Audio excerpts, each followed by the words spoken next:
Welcome to Blackbird, episode number 67. My name is James, and today I am presenting to you an interview I did on Jacob Winograd's show, Daniel 3, Biblical Anarchy. We're talking about faith, we're talking about politics, kind of the difference between Catholicism and Protestantism, if that gets your gears going. It gets a little bit personal, so if you have been craving some more of my own kind of takes on my life, you've got that in here. And in the next episode, it's going to be Jacob's appearance on my show. So listen to this one and then listen to the next one that comes out in a few days, and you'll get the full picture of Jacob and me and our kind of way of talking with one another.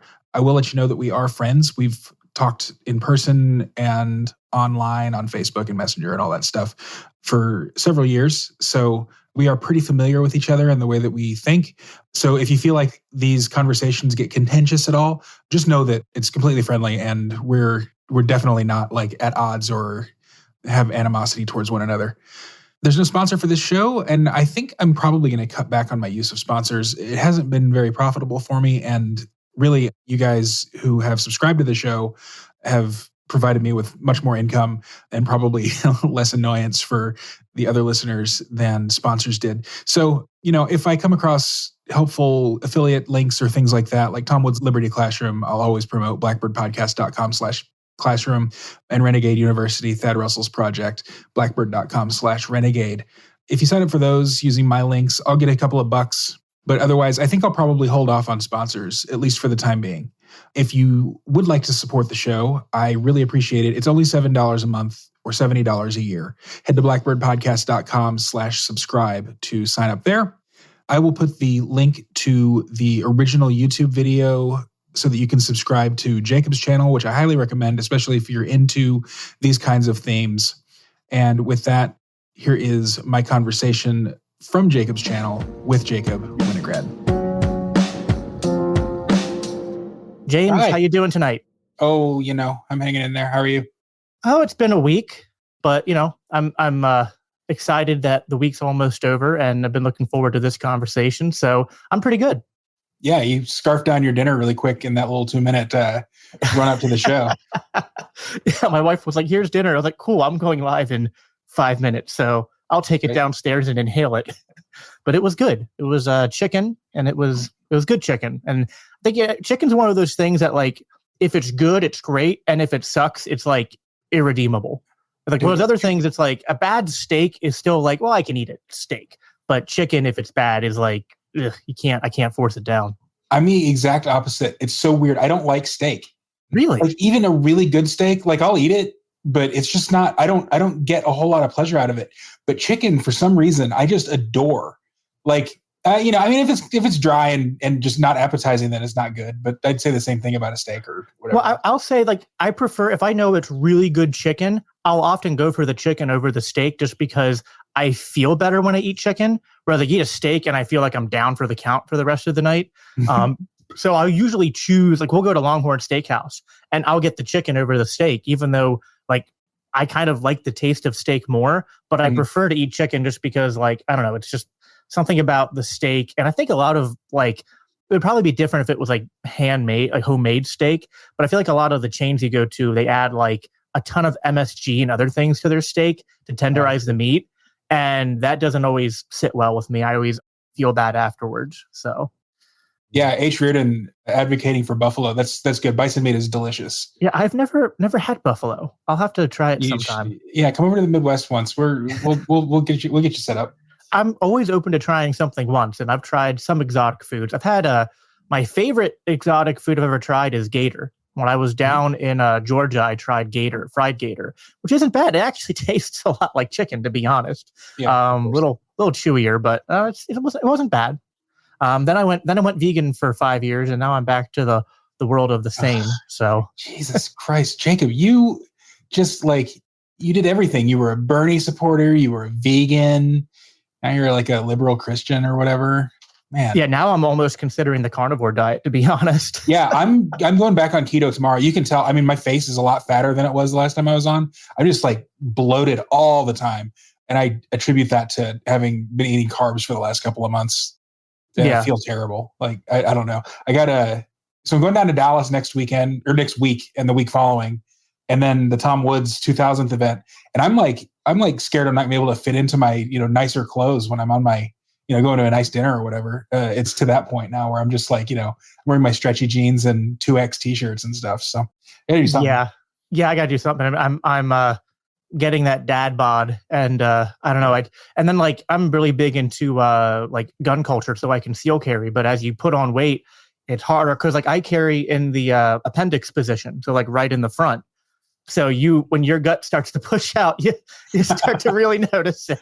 Why is that called the appendix position? Do you know? I have no idea. That's just what it's. I guess it's. Oh, weird. I don't know.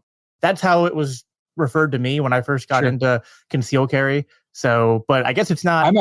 I'm a really bad libertarian. I don't think I've ever even fired a gun, like let alone concealed carried. Yeah, I know. Wow. It just doesn't appeal to me. It's weird. I mean, I'm not as into it as I used to be. Like I used to go to the range all the time and was always like looking to buy the next gun. And then like the height of the 2020 panic, I mean, I hoarded a bunch of shit, but I don't know. I've kind of relaxed on it a little bit. I think the more I've grown in my faith, the more I've not become anti-gun, but just not as pro-gun explicitly as I used to be, I guess. I don't know. Well, and it's a big deal. I mean, gun rights are a big deal. Like that's, I guess I wouldn't classify myself as a pacifist. Thank you, Drew. It's just not really my thing. And it's weird because I live in the hood. Like I probably should have one. Yeah, I gotta say I live in suburban PA. I'm pretty safe. You might need one more than I do. What are the laws over there in Michigan regarding guns? I'm in Minnesota, but I don't even know. Sorry. You're thinking of Waikiki. He's in Michigan. It's just the M's. I got them mixed up. Yeah, I know. I know because I know you're in the same state as Sam is in the comments. So actually Sam and Chris can probably check my thinking, but I'm pretty sure we have pretty liberal concealed carry and open carry laws. But when you get into Minneapolis and St. Paul, they're very strict. Like I think you can't even like have an assembled gun in your car. Yeah, PA is pretty good. It's real easy to get your concealed carry. Although they do have you need your concealed carry permit to have the gun in your car like loaded. Otherwise it has to be unloaded, which I've always found to be stupid. Because if you can have your gun in your car, like I don't know, they count it as concealed carry if it's in your car for some reason.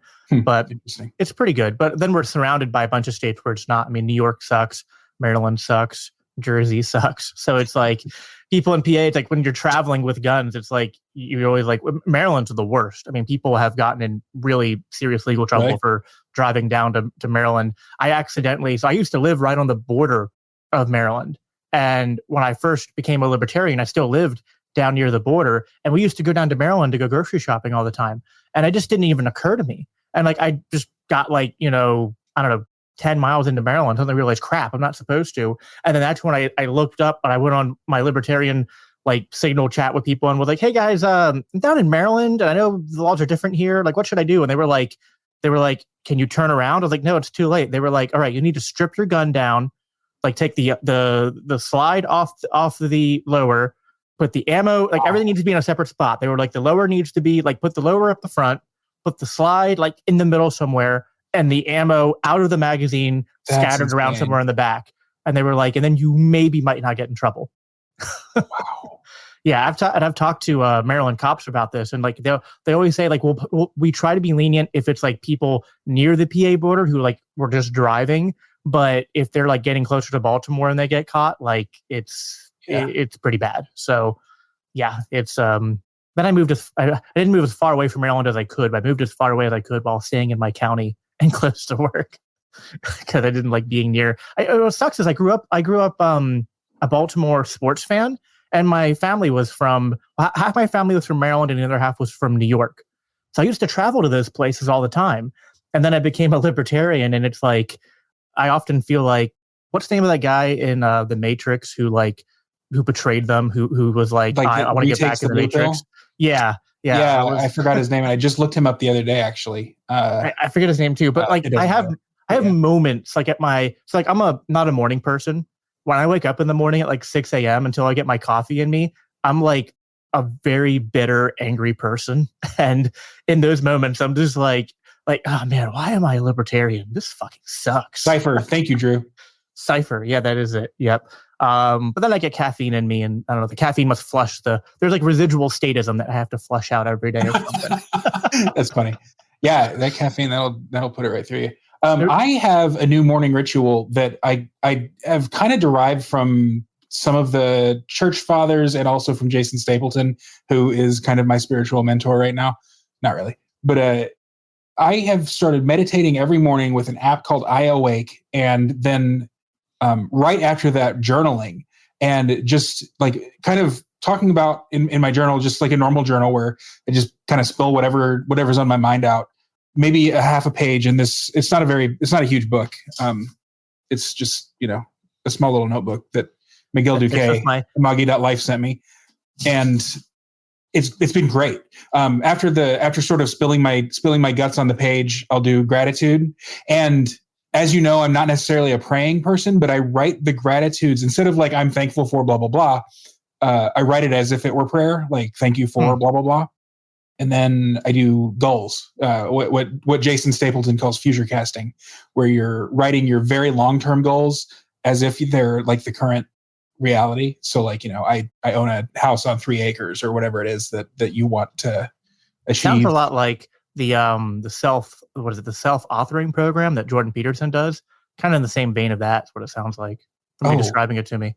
If it sounds like that, then that's great, because I have had self-authoring on my plate for, I don't know, how long ago was Jordan Peterson on the Tom Woods show? Like 2016, maybe even before that? Yeah, it was a while back, yeah. Yeah, I bought self-authoring then and have not even cracked it. So, oh yeah, it's a lot of the same. If I'm doing it accidentally, then that's perfect.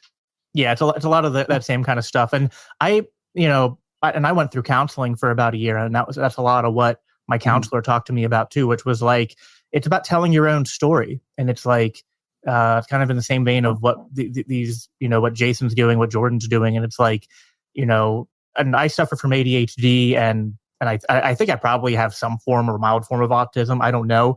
I used to not believe in those things. Like I was brought up in a very kind of fundamentalist Christian background. And I kind of believe mental health wasn't real. That's just, right. Yeah. It's just, you just need to suck it up, buttercup. Yeah. Yeah. But apparently my teachers were always telling my parents, like, Jacob has ADHD, like he needs medication. And what's funny is that, so I went down the route of trying medication out, and I've kind of come full circle on that. And I don't believe in the medication so much, or I think at the very least, it should only be for like people that maybe have severe cases that absolutely can't find some other way. But like what I've learned to do, and my counselor helped me do this, is to instead just like be more self-aware of like the way my mind works, and to be intentional with my time. And it's kind of like you have to set yourself up every day for success. And so it's kind of like what you're talking about. It's like I have to be goal oriented and always also kind of be either writing my own story, or maybe as Jason puts it, like future casting. It kind of sounds but kind of like what I'm doing. Like it's like if I don't keep my eyes on the prize and put these short-term goals in front of me, I will be very disorganized and chaotic and unproductive. But when I do those things, it manages to orient myself in a way where I get things done. And it's been getting better and better. Like my wife for the longest time, God bless her heart, was patient with me, because like I struggled with motivation to be productive, and she wanted me to be on the medication because the medication did help me for a little bit. I hated the way it made me feel, because like I didn't feel like myself. I felt like I was, the best way I can describe it, like I literally felt like I was on the outside watching myself when I was on medication. And it's like the way I experienced life was different on it. And so I just didn't like it. I didn't like that. I never liked the idea of being dependent on something, especially like when like 2020 was at its worst, and like we have no idea. It was like, okay, like is the Boogaloo going to happen? What happens if I can't go to the doctor and get my prescription refilled tomorrow? Like, I mean, right, exactly. I'm the same way. I'm the exact same way. Yeah, I'm that way with asthma too. And I've worked hard to get over my asthma and to not use my rescue inhaler. I still have it, and I know where it is, but I've gotten to the point now where I maybe only use it once or twice a year, where I used to use it all the time. And that's kind of been through trying to like exercise, diet, breathing exercises. But I was just like, man, like, what happens if shit hits the fan, even if it's only temporary? I would say there's like 6 months where I'm unable to get medication and I'm reliant on it. It's like, well, I'm screwed. Like, that's just no way to live. I mean, if you have a choice in it, if you don't have a choice, then I guess you stock up on it, I guess, have a drawer full of inhalers or, but I don't know how you would do that with ADHD medication. Cause it's like, hey, I need could you give me a 6-month supply of amphetamines, please? Thanks. Like, you couldn't do that. I mean, you live in suburban, Pittsburgh? I mean, you can probably find it. Well, yeah, I'm sure there's ways to find it. Yeah, might not be the regulated routes. We don't do that here, James. What are you talking about? Right, we obey the law and do what the FDA and stuff tell us to do. And Jesus didn't give a lot of commands, but don't do meth was probably one of them, I would think, right? Yeah, I don't. The whole. So I know like the Eastern Orthodox are more open on like experimentation and use of like different substances and stuff, but I have no idea what the Catholic view is on that. Sure. Well, and I think they're probably similar. The Eastern Orthodox faiths, I guess it's kind of one faith, really. Overarching. It's a lot more mystical than the Western churches. So I would imagine that's why there's more of a, I wouldn't say even a focus on it. Like, I mean, it's not like the fathers of the Eastern Church were doing ayahuasca ceremonies or anything like that. But, you hear like Vinormani and so on kind of talking about that. The teaching of the Catholic Church basically is, you should not do things that are harmful to your body because your body's the temple. So, smoking a little weed here and there is probably not a terrible thing. Drinking definitely is. I mean, we drink in church, for crying out loud. But it was just grape juice in the Bible, James, right? I know, Jacob. Thank you. I hate those people.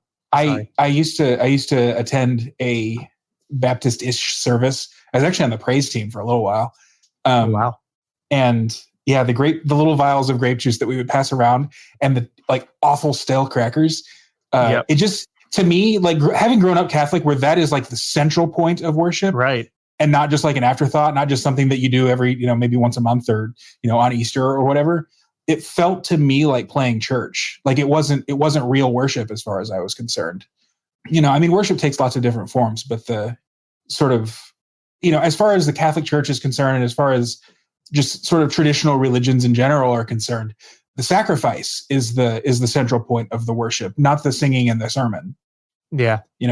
And given that the Eucharist is, in the Catholic tradition and the Eastern Orthodox traditions, sort of the continuation and perpetuation of the sacrifice of the cross, then that is the center part of worship, and not just like, another part of the Mass or whatever. You can have Mass without a sermon. You can't have Mass without the Eucharist, I guess is the... Yeah, Shut up, Sam. Yeah, it was unfermented wine. Yeah, there's always those hecklers in the audience. I've literally been it was uncultured yogurt. Drinking a glass of milk, right? Like, yeah. Yeah, there was I was at a church service once where literally like the pastor opened, like had maybe one time mentioned in the middle of his sermon how he had a beer. Like it was like an anecdote. He's telling a story. It was like, oh, I went out and got beers and something to eat with this person and told the anecdote. Oh, no. And at the end, like his style was like he would ask people questions, and somebody got up and was that, I heard you said you had a beer, and then literally like just like disrupted the whole service, was asking about that. And I've never seen, he's kind of a friend of mine, and he's usually like very snarky, very like on top of things. He was totally thrown off. He was just flustered. He was just like stammering, like it was just complete disbelief that she had interrupted the service for something that petty. My aunt's a nun, and so like I grew up around religious people drinking, so I guess it didn't really surprise me the first time I saw a priest throwing one back. But it does feel a little bit different, even as Catholics, like we don't consider drinking like sinful or somehow reprobate, but it still is a little bit weird. One time, I went to a Catholic high school, and we had a casino night, and my dad was teaching Father Leininger. Father Leininger was in his like late 70s by this point. And actually, he just died a few years ago, and taught all the way through. My dad taught Father Leininger how to throw craps. And it was just so weird to me watching a priest doing this like casino night thing. And especially like a priest who was super old. So he was, like he was the Latin professor at my high school because, he was like the only one who still spoke Latin, basically. It was just weird. But yeah, I mean, religious people are people. They do things. Yeah, I remember because I grew up in environments where pastors and people like serving like didn't drink alcohol, or like it was very stigmatized. And then when I got more involved into the Reformed church like I'm in now, they're very big into like craft beers and stuff. So one time I house sat for my pastor, and like literally in his bedroom, he had like boxes of books and stuff that were like the big 24 packs of beer that he was using to hold his books and stuff, and alcohol everywhere. So I was like, it was good. It was like normalizing it for me because I grew up in a different environment. I remember the first time, I've never been to a Catholic church, but I've attended a Lutheran church because that's where my wife grew up. And I think they're very similar. And the first time that I had that style. Okay. All right. Yeah. That's fine. You're allowed to say that. Compared to the contemporary, praise song, 30-minute sermon, one more praise song, like, 45-minute church service I grew up in. Lutheran service is the closest approximate thing I can, gauge to what a Catholic service would be like. As far as like the liturgy and like the Eucharist being very central to their service as well. And I remember like being completely like flabbergasted at the idea that they used wine. And I was just like, what? Like I remember like drinking it and literally almost spitting it out because like I was young and completely caught off guard. Like no one had told me ahead of time this was going to happen. And so I got up there, I was like, what? I was like, did the grape juice go bad? What's going on? I got back and asked, I was like, is this wine? Like, yeah. I was like, you guys do wine for the year? I was like, it was completely foreign to me. Wow. So I remember when I first started interacting with Lutherans and Catholics and stuff as I, became a young adult, arguing about the Eucharist and stuff and the what was it? I forget. I always get this. Transubstantiation. Yeah, I always want to say transfiguration. I'm like, no, that's about Jesus, not about, completely different trans. The transfiguration was that in Gethsemane when he like was lit up, or is that different? I think so. I think that's what it is. Man, I've forgotten my lore. But I did want to get into, because as I've gotten involved in the podcasting sphere, Libertarian Party sphere, all this, and I'm meeting a lot of people with Christian backgrounds. A lot of them are Catholics, and I still I have plans to I want to go to a Catholic service, although the only Catholic churches near me are very they haven't been holding regular meetings. They're very mask Nazis and stuff like that. That's so it's disappointing. But I started learning more about Catholicism when I started watching was it Bishop Barron, the guy on YouTube. Yeah. And the way he presented Catholicism was he helped to so I'm not going to ask you a bunch of cliche questions about Catholicism because he's helped to debunk a lot of the false notions I have, you guys worship Mary and all the other straw man attacks that Catholics get from autistic Protestants. But I wanted to learn more about your upbringing as a Catholic and kind of what your experience in was it, and what. Yeah. And I'm always interested to hear how what it meant to you as far as the traditions, that your view of the church. We got into that a little bit last time, and it's always as a person who wasn't raised Catholic, when I say the words the church and I say, or even Catholic, they mean different things to a Catholic. And it's we're speaking different languages at times. I want to hear about your upbringing and specifically in the Catholic Church and what that was like, and what about the Catholic faith, those things, I don't what striked you the most, what rang the most true, what was your conceptualization of it? Sure. Are you familiar with dispensationalism and rapture theology and all that stuff, the Left Behind series? Okay. So I want to set the stage because my dad, while he self-identified as Catholic, we lived in Dallas, and Dallas, where the Dallas Theological Seminary is ground zero of dispensational theology. And so it just permeates this. It permeates the area, it permeates the city. Everyone there is dispensationalist, whether they know it or not. And so I was not raised in a real strict Orthodox Catholic family. I was raised in a family that went to Mass, but also we didn't like say the family rosary or anything like that. I went to a Catholic school starting in 7th grade and then through high school. And they were pretty progressive. Like I think someone, oh God, who was Caleb Brown today on Twitter? You called me a self-loathing Catholic, and he was like, "Oh, all Catholics are self-loathing." That was not my experience.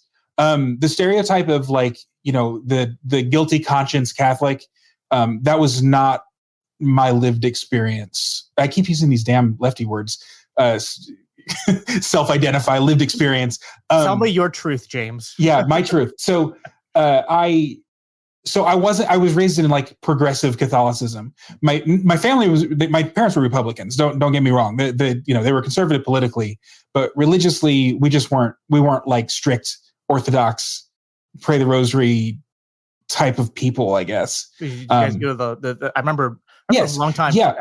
Right. We did do the sign of the cross. We would say grace before every dinner. We didn't say it like at breakfast or lunch because you only correct me if I'm wrong, but is it true that the Eastern Orthodox do it differently than the Catholics? Yeah, like different direction? So the Eastern Orthodox church. I don't know how to refer to them. Yeah, I know. It's either churches or church. There's like the Syrian Orthodox and the Russian Orthodox and the Greek Orthodox and so on and so forth. Yeah. So Eastern Orthodox people, from my understanding, they're very, very Trinitarian.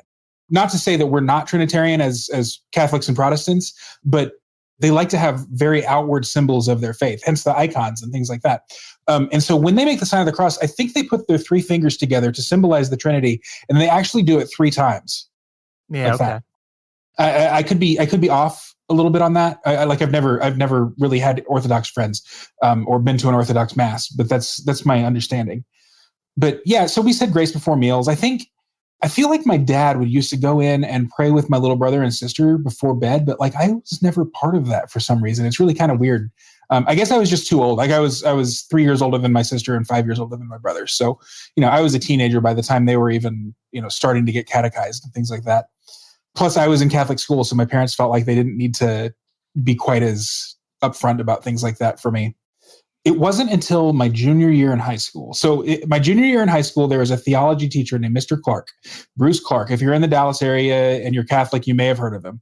He had graduated from a college called Thomas Aquinas College. It's a little tiny school. I think there's probably like 200 students in total. It's in Ojai, California, out in the middle of nowhere. And it's called a Great Books School. The curriculum is completely set. There's no majors or minors. You read Plato, you read Aristotle, you read Thomas Aquinas. You do not read a single textbook. The only contemporary book was written by the music professor, and that's just because they didn't have good music books in the classical tradition. It's all based on the trivium and the quadrivium. So the trivium is grammar, logic, and rhetoric. Those are like the foundation of all education. And then the quadrivium is arithmetic, geometry, astrology, which is weird because you'd think it would be astronomy, but it's astrology, and harmonics, which is music. And they learn just all of those things. Basically, you get a bachelor's degree in that, and you're set to learn anything else. And so a lot of people go from TAC to like law school or seminary or medical school or just wherever. It just so happened that this guy, Mr. Clark, went to get a master's in theology and became a theology teacher at my high school. He was only there for a year because he was super conservative. And like I said, it was a progressive school. So, but that 1 year I glommed onto him and sat in his office and it was a very, very good year, like a good experience for me. He taught me like the difference between faith and spirituality. And I remember distinctly sitting there. It was me and 4 or 5 other guys and Mr. Clark. And we debated for like the entire 45-minute free period whether water is wet. It's such a worthless conversation, but like a really fruitful conversation to have, especially when you're 16 or 17 years old.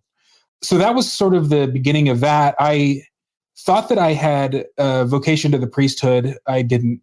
And actually that's really funny because I remember sitting at dinner with my parents and saying to them, what if it was the case that God made some people gay because he wanted them to be celibate priests? This was before the sexual abuse scandal. So, it wasn't like a weird thing to say, And that was kind of my very first time that I ever even like admitted that I might be gay too. I'm glad that I didn't go to seminary. I think that that could have been disastrous for me. I don't know that I would have been able to. So I know some priests who have, let's say, broken their vow of celibacy, not with children, obviously, but they're gay men, and they, will take a vacation every so often, so to speak. And if I were to have become a priest, I could see myself doing that, just becoming a part-time, once a year, go have a fling with somebody in New Orleans or whatever. And I wouldn't want that to be my life if I had pursued that vocation. So I'm glad that I didn't. I'm glad that, I'm now a gay podcaster who lives with this partner and talks about Catholicism on other podcasts for who knows what reason. But throughout like my 20s and stuff, I was very into theology and apologetics and things like that. And I never really lost that love, just because I like systematic theology, and I like that.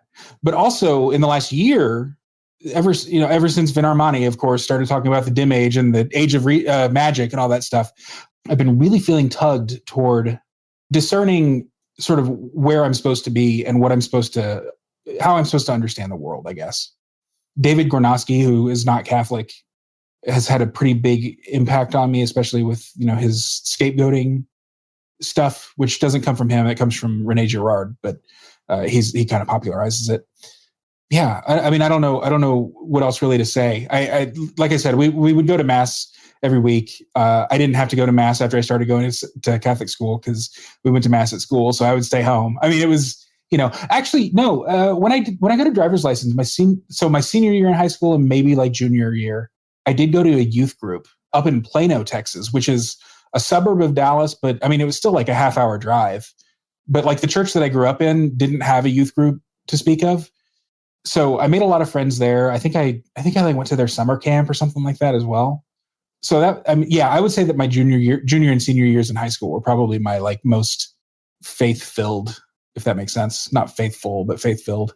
You said in your I forget the name of the teacher you said, but you had a discussion about the difference between faith and spirituality. Is that right? Oh, sure. Yeah. What was like in your, like, what's the Catholic view or your view on what the difference between those two things are? Like, or I mean, that was interesting. I was kind of curious what that was. I can't tell you what the conclusion was in that jam session, because it was over 20 years ago. Sure. I'm at my 20th anniversary this year, to be honest. I feel so old. So the difference between faith and spirituality, I think, is probably the difference between what I understand and what I do. It's like, so you and I know each other. We've met in person a couple of times. That's kind of faith. You and I go grab a beer and some wings and actually like fellowship with one another. Whatever that means to the two of us, that's the spirituality. The spirituality is the relationship with myself and the universe and God. It's almost like the telos versus the pathos, maybe, sort of way to think it. Yeah, man. If that's what you want to say, sure. Actually, I don't know what pathos is. I've seen the word, but I don't know it. I think it's like the same as like kind of like praxis, sort of. I mean, there's sort of. I might be wrong. Someone can correct me if I'm wrong. I'm not always the best at remembering all these terms. I think that's roughly right. But I mean, with your concept, I mean, like, what's your conceptualization of faith, and also like, of what God is? And do you think, like, where you are in your life right now, like, we're getting to the big questions now. Yeah. Like, do you think that you have faith in God, or if you don't have faith in God, you have faith in something? Because sometimes I feel like there's like this gray area where it's like, and like I've been there at moments in my life where it's like, questioning, like, do I know God is real? Do I believe God is real? Sure. I don't know, but I have faith in something and I can't put words to it. And then I kind of went through like a period of my life of like deconstruction and then sort of reconstruction. And so what's that, like, where are you at? And like, I mean, maybe give a little bit of backstory of what led to it and where you are now.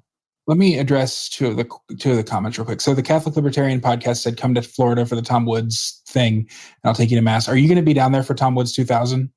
I unfortunately will not be. Okay, well, I'm going to be there. So Catholic Libertarian, I will definitely take you up on that offer, especially if you could take me to a Latin mass, because the next question from Chris was asking me if I'd been to a Tridentine mass, and I have not. And I'd love to be there to experience one. what is my conception of God right now? I have never identified myself as an atheist. I have identified as an agnostic before, and I don't think that's quite right. I'm certainly not a deist. Yeah, Nick.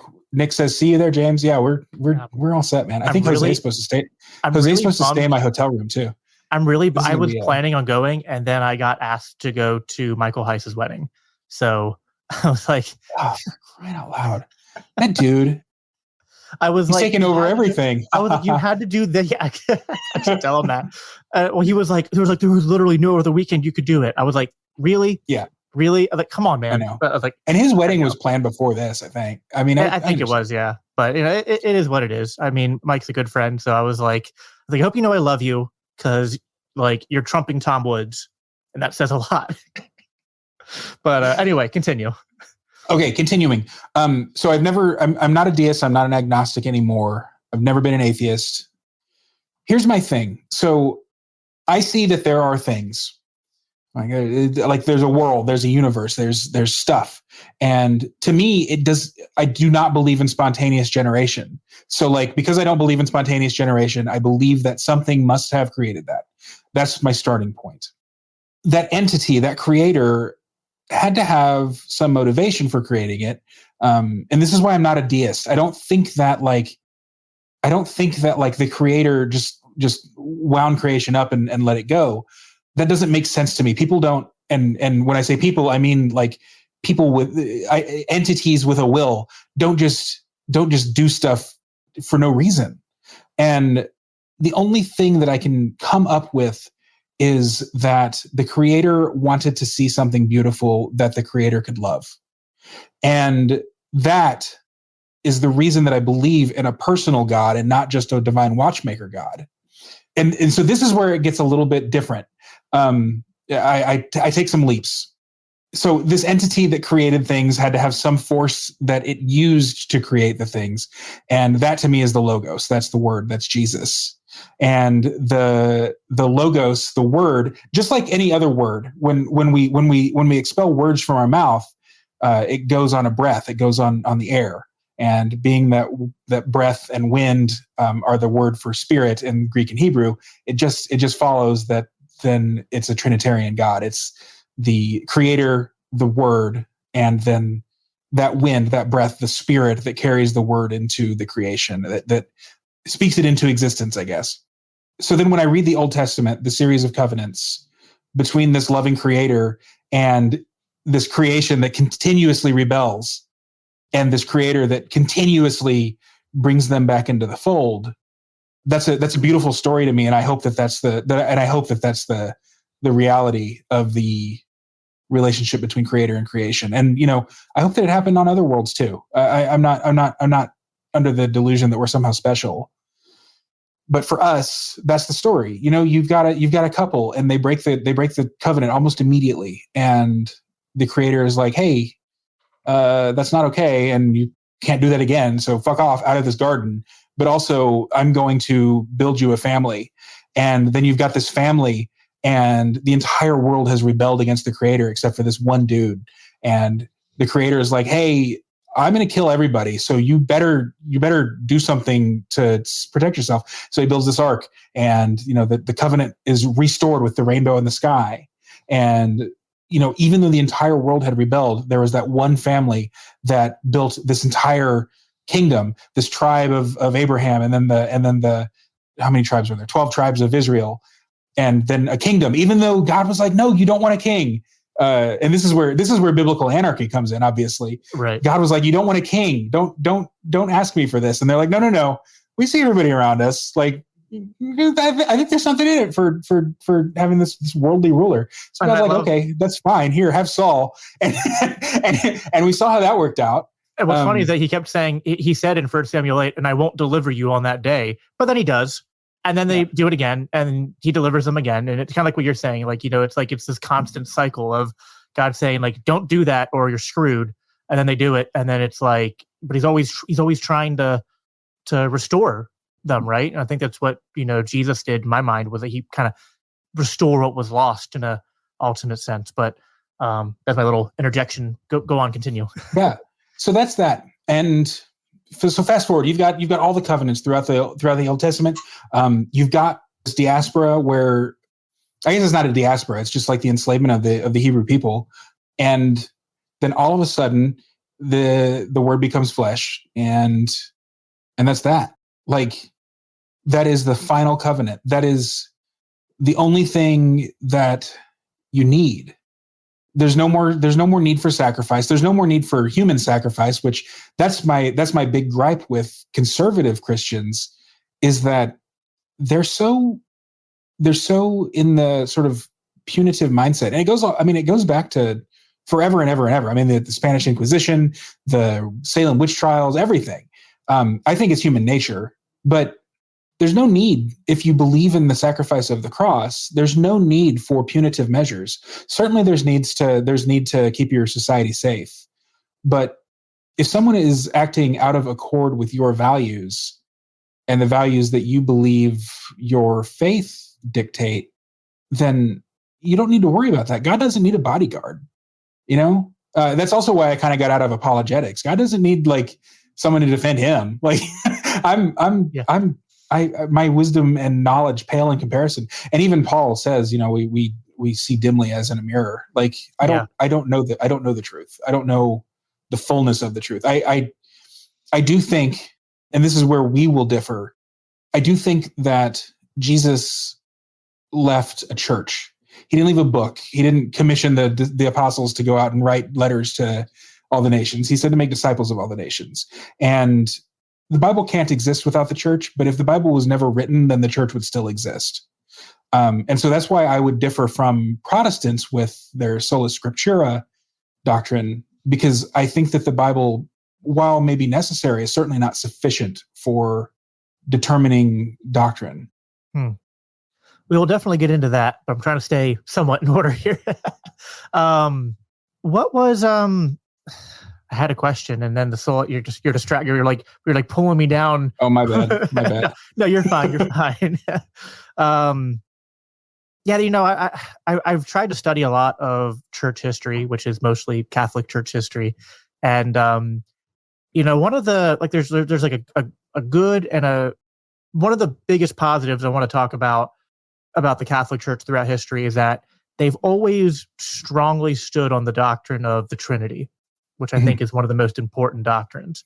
And I was actually surprised the more I learned about the history of Catholicism, how strongly they enforced it. I mean, people were excommunicated. Wars were fought over. It was such a big deal that it led to the East-West schism. Yeah. I mean, how do you answer this question, Jacob? Does the Holy Spirit proceed from the Father, or does the Holy Spirit proceed from the Father and the Son? Yeah, gosh. I mean, I don't know how I would answer that. Like, to me, it's like, I don't know. It's just like, does it, I mean, maybe this is wrong of me to ask, but like, does it matter? I know this is like the divide, and it's like, does Jesus have one force or two, or like one will or two wills? There's all this stuff in it. Like, I mean, I kind of get why it matters, but then it's like what you brought up with Paul, where it's like Paul, who is like the biggest badass of the New Testament, wrote half of it, the first 100 years of church history might as well be like, Jesus Paul, like, Paul did so much of the heavy lifting there. And even he said, I know nothing.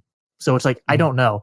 And then the Trinity, like, I always want to stand on the Trinity, but I remember when I was first getting into theology, how my conception of the Trinity was actually wrong, and I had to get corrected people, because what I was actually describing was the heresy of modalism, which is like an easy, if your understanding of the Trinity is shallow, it's easy to fall into modalism.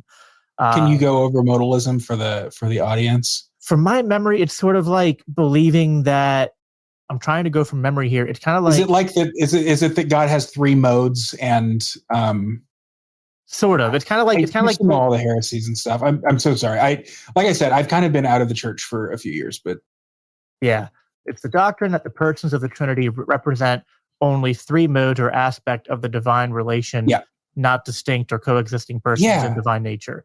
And then you see like those three, like there's like the the God is the Son, but the Son is not the Holy Spirit graphs. Mm-hmm. Yeah, that's actually kind of common in the Black church in America, actually. Like I think Bishop T.D. Jakes, who also is from Dallas, but one of the big leaders in Black churches, I believe that they're modalists, or at least some sort of modified version of modalism, if I remember correctly. Right. It's tough to conceive of. Oh yeah, the way I described it earlier as like the creator and the word and the breath that carries the word. I mean, that's how I can best understand it, but that's probably heretical too. Well, and that's why, like, see, to me, it's like, I want, like part of me, so my nature, and I'm very like, it's not a coincidence I ended up being an anarchist, because like, I think I look back at my childhood up until now, and I'm like, I've always kind of been an anarchist, because I've always like, and like Jordan Peterson talks about this, how what's funny is that even though I kind of identify as a conservative in some ways, I'm also, my temperament is actually much more left leaning, because I hate borders. Like when someone puts like a box and it's like, here's the line and you should not cross it, I'm like, autistically, why, and like step over the line and go back and go. It's like I hate them. Like I want to slash. That's the way my mind works. Is I push on things that other people, and like. So I don't always get along in my reformed circles. Like I remember in a group, Reformed Anarchism is a group I'm part of on Facebook, and I just like made a post asking a question about like what do you conceive? What are the conceptions of hell? And I was like, is hell what the traditional theories are, or do you think maybe it's maybe annihilationism or conditionalism or all that? And then they were like, wait, why are you asking this? This is what the Westminster Confession says, and don't you dare question it. I'm like. And I was like, and that's where it's like, I love systematic theology, but I also hate when people use it as like they weaponize it to be like, don't ask questions. I don't think, this is something I think all denominations are guilty of doing at times. And they don't realize how much that hurts young people in their faith when they're stopped from asking those questions, I think. Because I don't think it's bad to ask questions. If you're, angry at people for asking questions, maybe it's because your answers aren't good enough and you need to make your answers better. There's a Catholic theologian, I think he's dead now, but he is dead. His name is Hans Urs von Balthasar. And he was actually, he's very, very German, I think. He was elevated to cardinal by John Paul II right before he died. And so I don't think he ever even got to like don the red hat. But he wrote a book called Dare We Hope That All Men Be Saved, which is, if you remember, I think it's 1 Timothy, that is God's will that all be saved and come to the knowledge of the truth. And basically, he wrote this book that was squaring Catholicism and universalism. And that blew my mind, especially coming from a cardinal that was elevated by John Paul II, not this Francis dude who is kind of awful. But yeah, I mean, there's a lot of room for lots and lots of things within the Catholic faith, let alone, Christianity in general. So yeah, the idea that they would quash your curiosity is a little surprising. Yeah, and universalism is something we talked about this in the last podcast, but I've gone back and forth on that, and it's like, it's like my Calvinist leanings go like, anybody who claims universalism from this place of certainty and if God sends anyone to hell, he's a moral monster or whatever. Sure. I push back strongly against that. But then I also push back pretty equally strongly against the Calvinists who go, well, it's most certainly not everybody, and it's most certainly a very small amount of people. I'm like, well, first of all, even if that was true, why would our hope not be that it wasn't? Yeah. Because if God desires that all be saved, shouldn't that our desire? Shouldn't that be our desire too? And part of Catholic theology I don't know how much you know about it, is like I've never understood the like purgatory and like the Catholic conception of the afterlife, and I always feel like I misunderstand it. But like my intuitions have always been sort of that I don't know, like I believe in the kind of Calvinist sense of like monergism, that I believe that is God's will ultimately that determines salvation. What I don't understand is why some Calvinists, Reformed Christians say that decision making must only be done until your last breath, and that God couldn't sovereignly determine after your last breath to save your soul. It's like I'm not saying I'm convinced he does for every person, but like, I don't know if you ever heard like the cliche Calvinist thing where they go like, "Who are you, oh man?" They quote Romans 9 at people whenever they say something like they're trying to put God in a box. And I throw that back at them. I'm just like, okay, but like, who are you to question if God wants to save somebody after they die? Like, I don't know. Like, are you going to sit there and tell God, no, you can't do this because of my interpretation of these certain verses? And I don't like, as much as I know about Catholicism, there's this weird, like, I don't want to say weird, that's kind of derogatory, but just to me, it's like strange, this idea of purgatory. And I don't know how much it connects to what my intuitions are. So, I mean, what are your thoughts there? Yeah. So purgatory is not where the unsaved go. It is certainly everyone in purgatory is destined for heaven. The best analogy that I've heard for purgatory is like you're going to a wedding feast. You're not going to go to a wedding dirty. You're going to take a shower first. And that's essentially what purgatory is. It's getting you cleaned up before the party. So to kind of wed that with the pseudo-universalist thing that I mentioned earlier, the way that I could see those two things kind of meshing is if a person lives his life according to his conscience, then he has done all that he can do, basically. Not everyone knows that he needs to be baptized. I mean, Baptists certainly don't know that they need to be baptized. It's kind of ironic. Yeah. But that's not to say that Baptists who die unbaptized because, whatever, they just never got around to it. For them, it's not a sacrament. It's not to say that they didn't serve the Lord according to their own knowledge of how they should live their lives. So then extrapolate that out to Muslims. I mean, if I'm born in Saudi Arabia and we get stoned to death if I'm not a Muslim, I mean, why would I not be a Muslim? That doesn't make any sense. Extrapolate that out to, a scientist who doesn't believe in God. If I follow my conscience and find as much truth as is revealed to me in my lifetime and follow it to the smallest jot and tittle of my conscience, well then, it's no fault of my own necessarily that I didn't find the like absolute truth before I died. I don't want to say I ascribe to that, but it's definitely comforting. It's at least it's an interesting thing to think about. It's just like, I don't know. It's not, to me, it's like, it's not something I find myself convinced of, but I don't find myself, I guess I'm agnostic on it, right? It's like, I don't know. It could be true. It might not be true.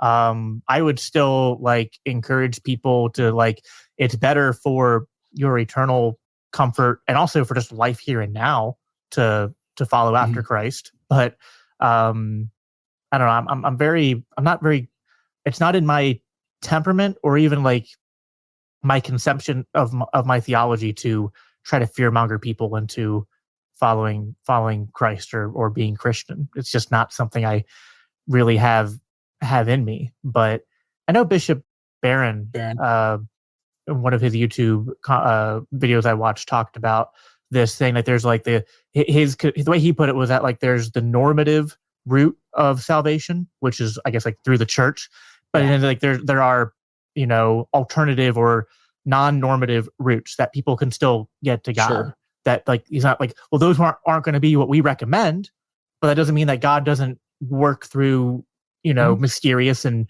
many different ways. So, and there's something to that I don't know, rings true to me.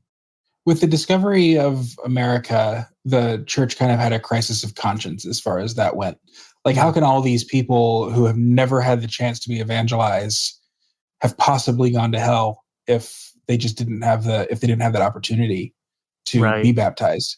So, I mean, it took from 1492 to 1963, but it eventually the church came out with something like that, the sort of normative versus extraordinary means of salvation. Yeah, which I find to be, I mean, I find that to make a lot of sense. One of the Catholic ideas that I learned about that I actually like is the idea of asking saints to pray for you.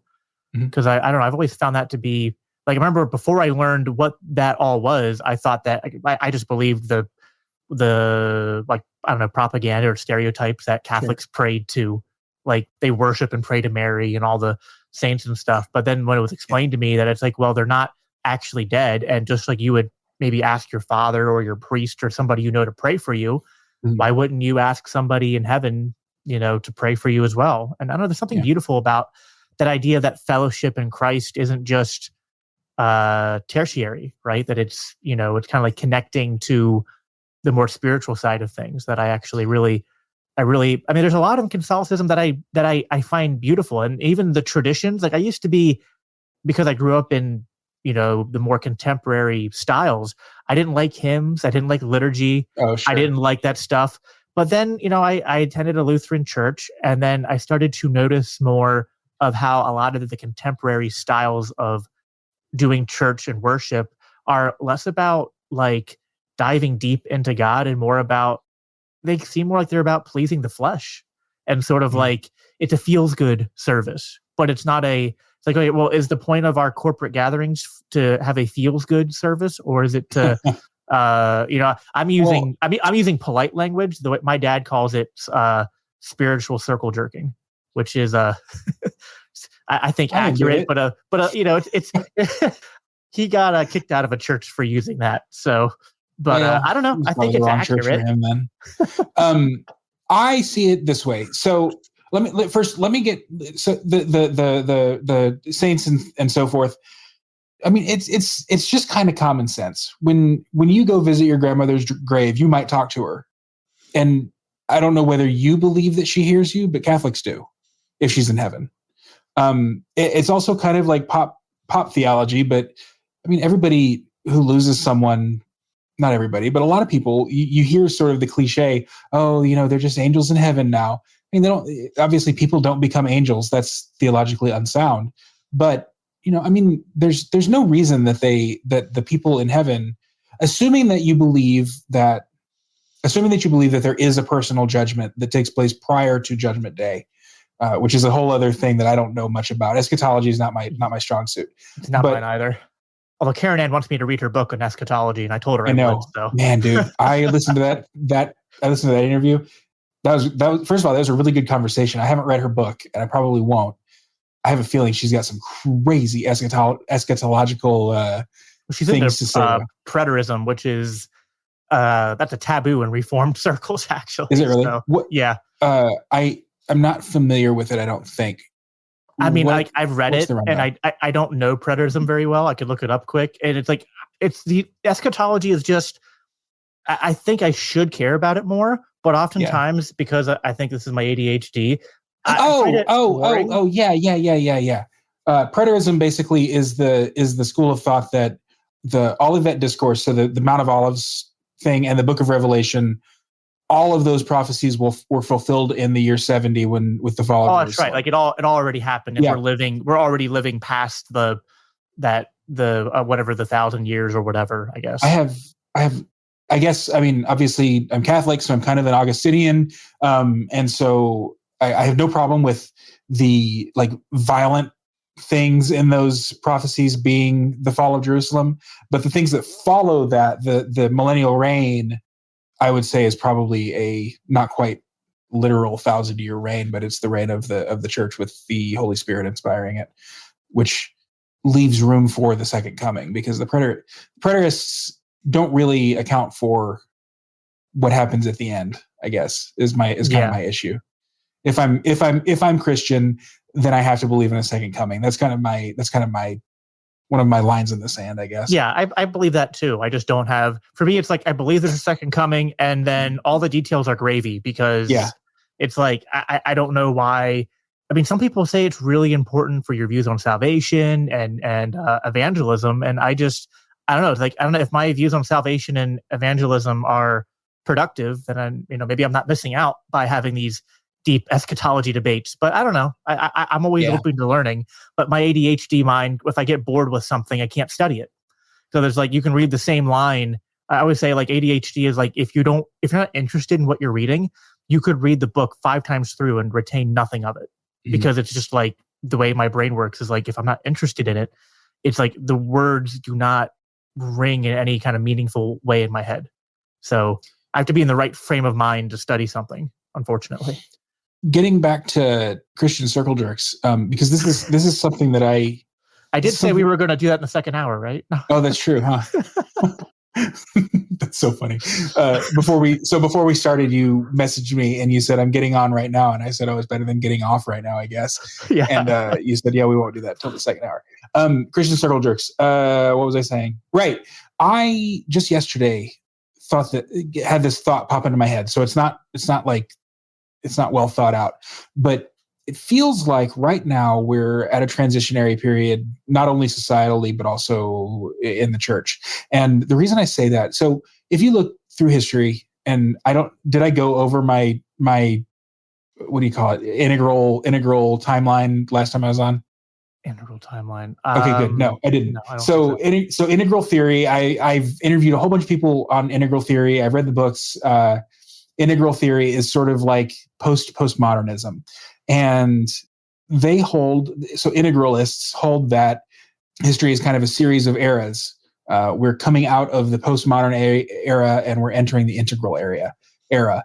So if you look at the history of sort of Christianity, it tracks with the history of like societies. So you might have like a really brutal, especially, well, and this is your favorite part of ecclesial history is Constantine and his sort of assumption of Christianity as the state religion in the Roman Empire.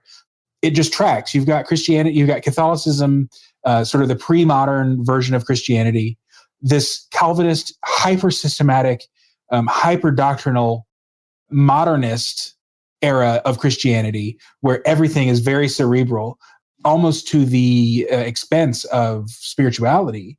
And then you enter this postmodern age where the postmodern philosophers were very, very critical of consumerism, and that didn't stop consumerism from taking hold.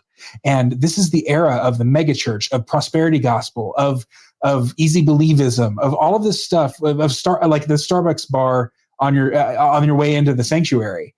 I mean, it's just utterly insane when you look back at it, but that's what it was. And all throughout the 70s, 80s, and 90s, churches became a consumer product, and whoever could sell Christianity the best got the most people, and that was like the mark of their success. And if you could be on the 700 Club, or if you were, Robert Tilton, or whoever on TV, having people touch their TV screen so that you could pray over them.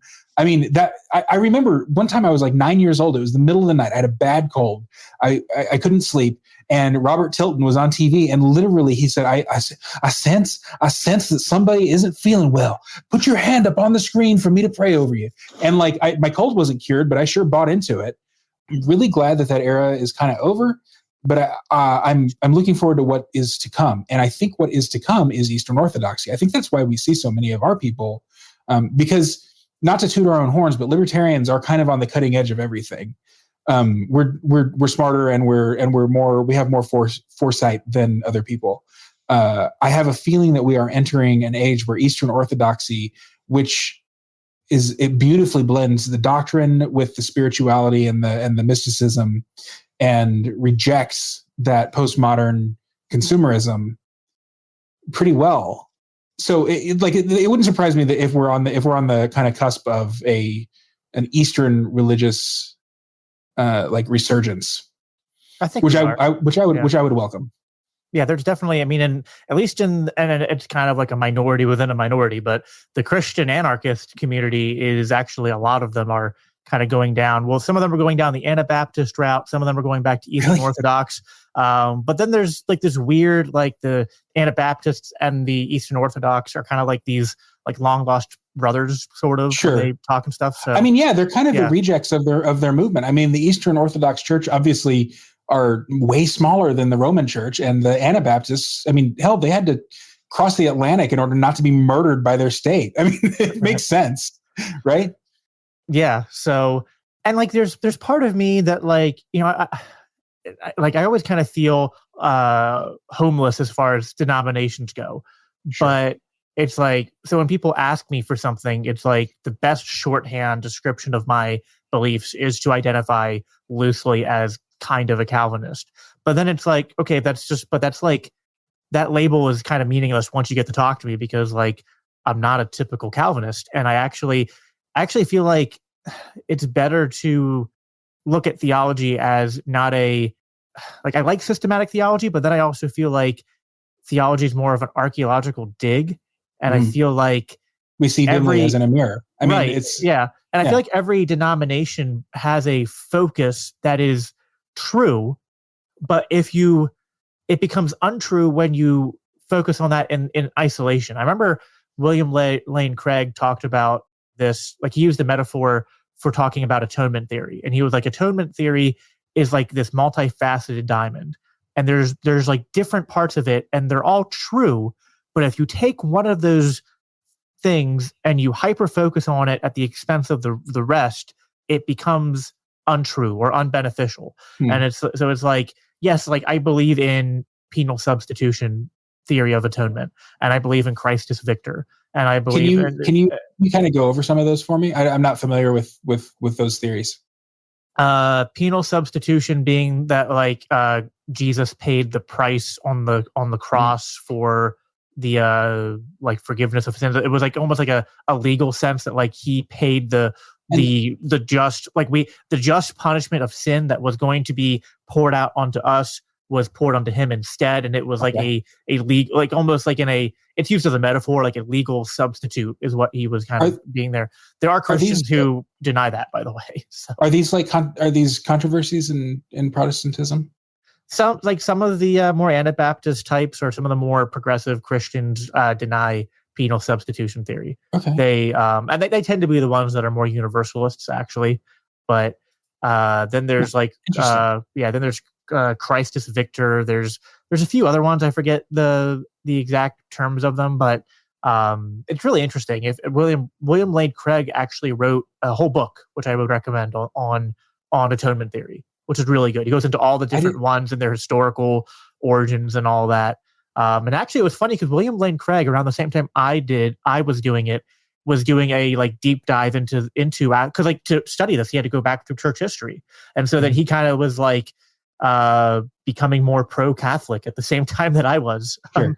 So it was kind of funny because he was going back and like a lot of the people who were proponents of a particular point were Catholics, right? Because that was the prevailing dominant force in church history for so long. I guess I just didn't realize that there were different like atonement theories. Well, I don't know if theory is. It's like there's just different. But like the way he put it is like they're all true. Like if sometimes people focus on just one. Okay, that makes sense. Okay, like they're not really like to him. Like they're not really like this is a theory that stands alone by itself. But like this is a truth that is one facet of the overall picture or the overall like diamond, right? And it's like if you define the diamond by only one of its sides, well, that's false. So like it's okay to look at the whole diamond and zoom in and look in at one part to like examine it, but you can't do that at the expense of like forgetting about the other parts. And I feel like theology a lot of times is that way too. Like I really identify with the Reformed and the Calvinist emphasis on God's sovereignty. And like it fits in actually very nicely with my Biblical Anarchy podcast, because like to me, like my argument is very simply that like if God is sovereign, then man isn't. So we should not bow to man. We should not submit to man except when he is fulfilling a God-given role and he is carrying out God's will. But if any man asks you to do what's contrary to God, like obviously God comes first. And like there weren't many Christians and many churches over 2020 that defied the lockdowns and mandates and stuff like that. But the Reformed churches were the ones that seemed to do it the most. So, and a lot of that was coming from that emphasis. But then sometimes their over focus on God's sovereignty will cause them to lose sight of other things that like I'll find other denominations focus on more. And I appreciate that. And it's like, I don't want to like I want to be well-rounded in my theology and faith, and not like be overly, it'd be like, I guess a comparison would be like, it'd be like being a libertarian and only focusing on monetary policy. Okay, well, monetary policy is important and a part of libertarian philosophy, but dude, if that's all you focus on, you're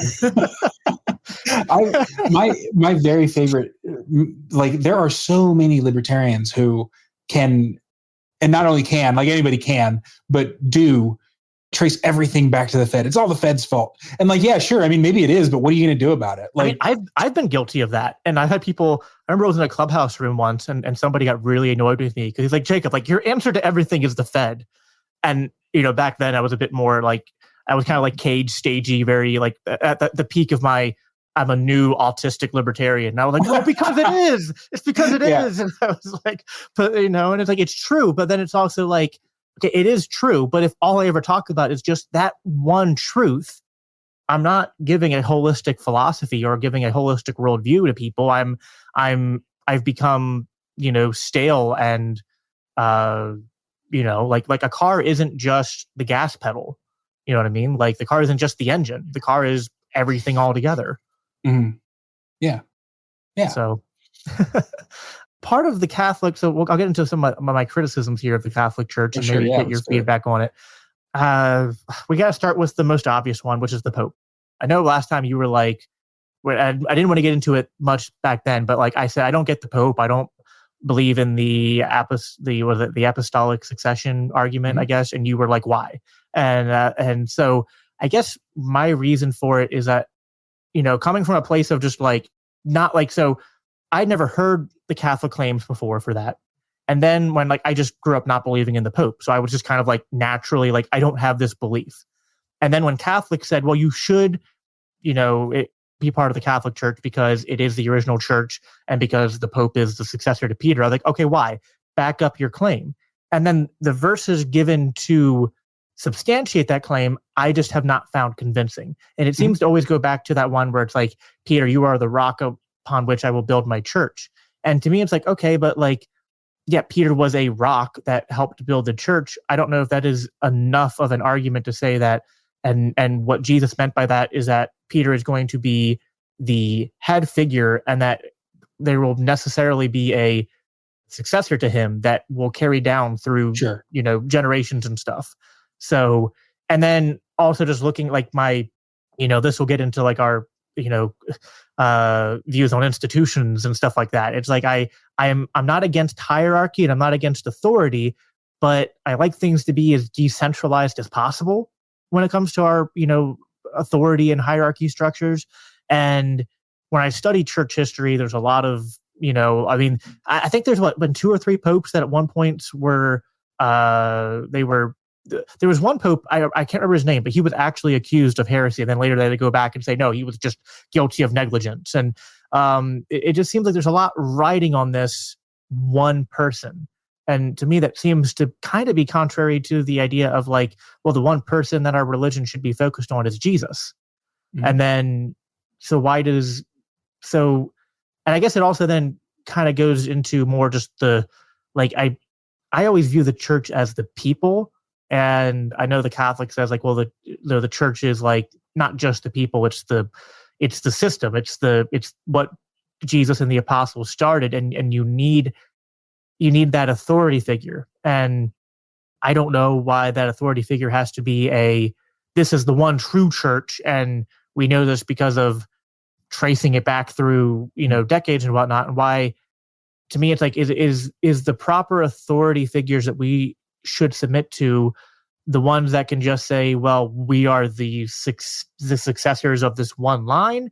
Or should it be the ones that at any given point in time are most effectively and truthfully representing the truth of the scriptures, and kind of be, I guess, kind of like a market-based thing. Like I'm more of like the right leaders to submit to are the ones that do the best job. And so the marketplace of churches, I guess, sorts of, I don't want to conflate economics in the church too much, but I don't know.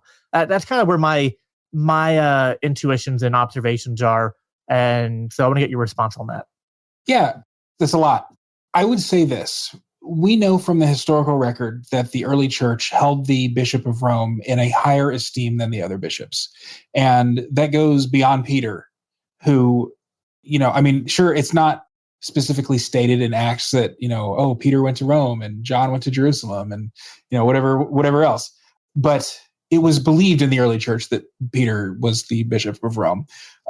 We also know just from some kind of in passing references that Paul held Peter as sort of like the bellwether of the sort of the leader of the church. We know that Jesus kind of, at least the way that the Gospels are written, seem to imply that Peter was the first among the apostles, sort of the leader of the followers, so to speak. And so for that reason, just the fact that we have lineage, like a lineage of popes. Like you can start with Peter and go to the next pope and the next pope and the next pope, get all the way to Francis with like a kind of break in the middle where the popes were in exile, and it took a little bit for them to determine who were the actual popes. I think that was like 300 years in the Middle Ages sometime. They were actually, it's weird, the popes were actually living in Avignon, France, because they were exiled from Rome. But they were still considered the Bishop of Rome. I don't know the full history of it, but to me, the way that the early church structured itself is indicative of the way that the church was meant to be structured. I know that a lot of evangelical apologists like to say that, it was just, there were evangelicals back there practicing sola scriptura. They were just suppressed by the church and all of their histories and records were burned. Come on. I mean, that's a great little conspiracy theory. It doesn't ring true to me.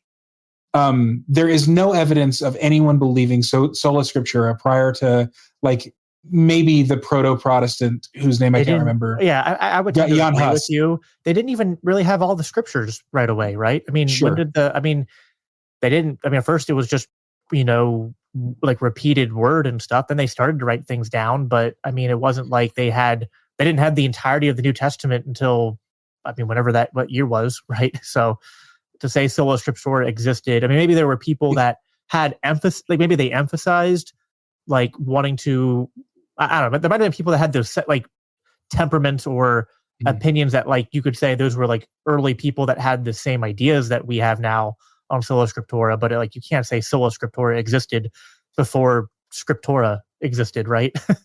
I have kind of an unorthodox like ordering. I think that Revelation was actually one of the earliest New Testament books written, up there with Mark, and that Luke was probably the last one written. I think Luke was actually a disciple of one of the apostles, and I don't remember which. Yeah, it is different. I always thought that people had said that Revelation was one of the earliest. Revelation is one of the earliest. That's what I say too. One of the one of the latest. Actually, if you ask them, I thought John. I thought John was one of the latest, is what people were. Yeah. Like Revelation might have been written in John's younger years while he was exiled, and his gospel was written in maybe the later years. If you ask theologians, I think that the common consensus was that Revelation was actually not written until about 120 and not actually written by John. I don't know if I buy that, especially if it's prophesying the fall of Rome in 70, that it couldn't have been written after 70. But that's just me. What were we talking about? You were talking about early scriptures and sola scriptura and things like that. The canon of scriptures was determined by tradition. It was handed down. There's a reason that the Didache is not considered part of the New Testament, even though it might be reliable as a source because it was written within the first. If you ask some people, it was written prior to the death of the last apostle. It still was not considered sacred scriptures because it's not. It just wasn't. Yeah. There's like the letter of Clement, who Clement would be the I think the third pope, like the second successor to Peter, and that book was not considered scripture because Clement was not alive in the apostolic age. The letters of Paul were because Paul's conversion story. He quickly allied with the apostles. And I would agree with you. And actually, I remember when I was early in my theological journey, that's actually the same answer that my Reformed pastors told me. As far as I was, because I was questioning, well, why is the Bible these books, and why don't we consider any writings after that to ever be scripture. And Sure. that's the answer they gave me, was like, well, these, were written the apostolic age, and these were the apostles, and we believe that they had a special connect. They what they wrote had a special inspiration that was for that time, and and that was decided upon. So, I think that there's agreement on that, and like where the scriptures come from, and I can see maybe where that's a good argument for why we should value the institution that brought us the scriptures. I think that's somewhat compelling. The problem arises then when you get into a lack of the like determined authority, because then you have like Martin Luther, who wanted to remove James and Jude and Hebrews and Revelation from the New Testament because it was inconvenient. Yeah. And he ended up not removing them because the theologians who he consorted with didn't agree with him, but they had no problem removing, Maccabees and Judith and the Wisdom and the other books from the Old Testament. That, I mean, the Bible not the Bible, the Old Testament, the version of the Old Testament, the Septuagint, the Greek Old Testament that is used in most of the citations in the Old Testament, or the New Testament, like when Paul is quoting the scriptures, he's quoting from the Septuagint, which included the books of Maccabees and Judith and Ruth. Is Ruth one of them? No, anyway, I think Ruth is part of the regular Old Testament. I could be wrong, but yeah, all those books. That is the Bible that they're quoting from in the New Testament. You can't like overlook that.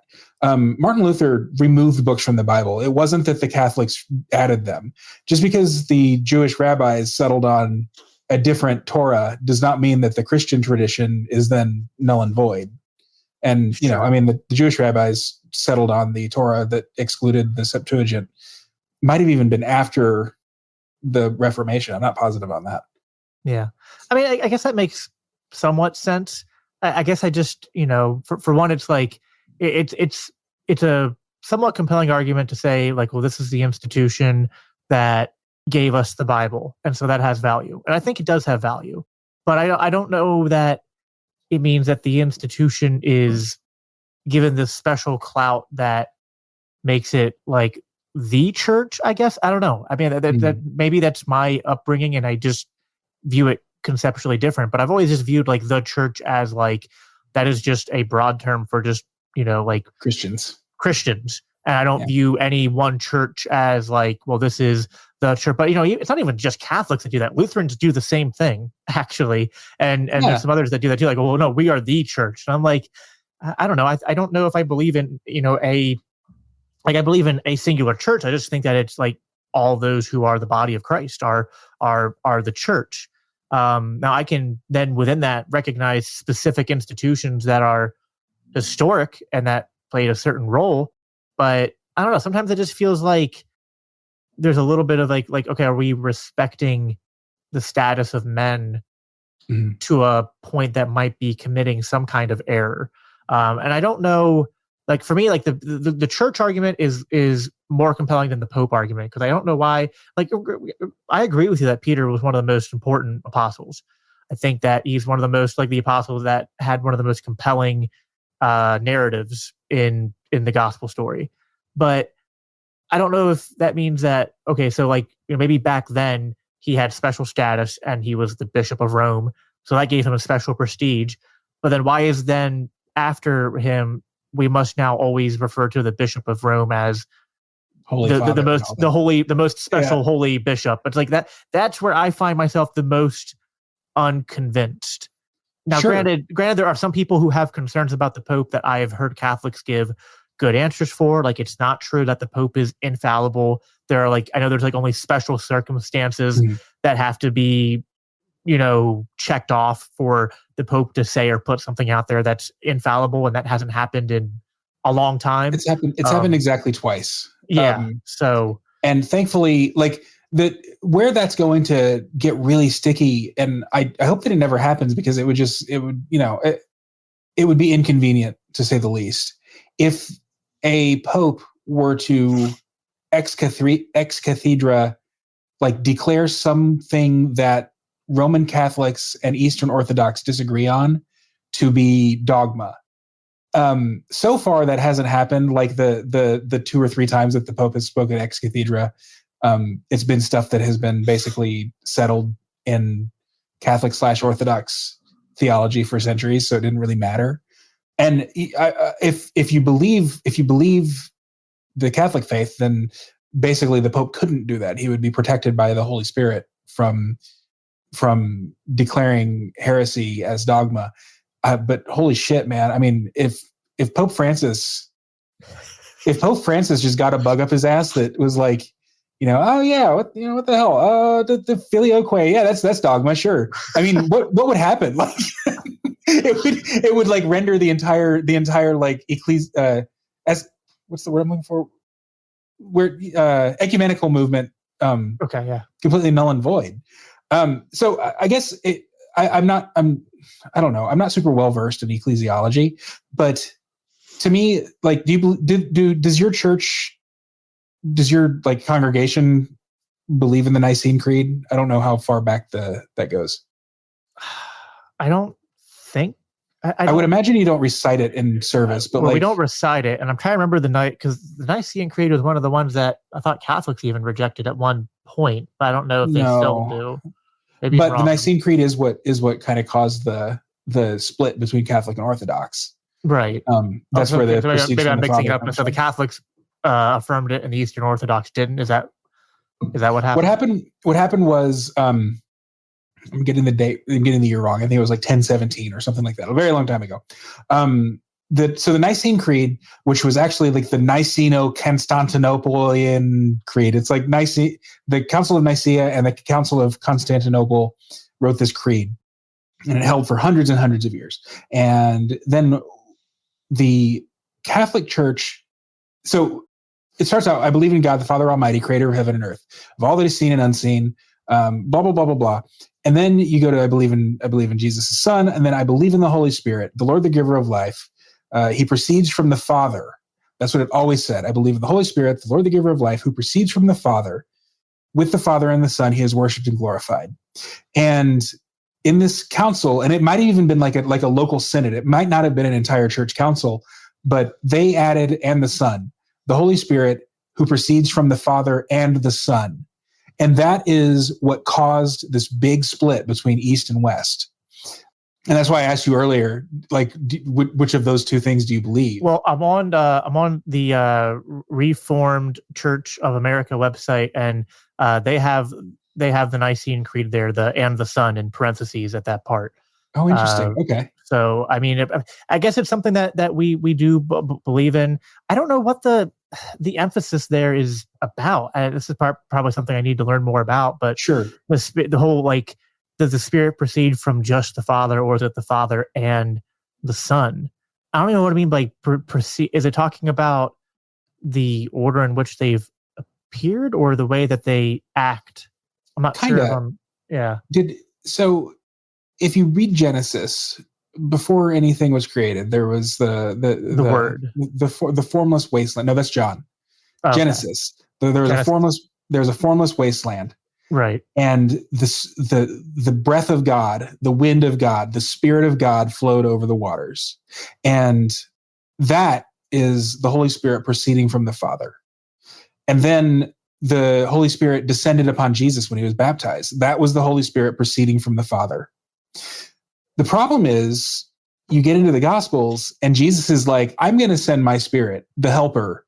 And if you look at Revelation, the water flowing from the Father and the Son in the temple, right. The water symbolizing the Spirit. So there's two ways to see it. Like, is the Father the catalyst that through which?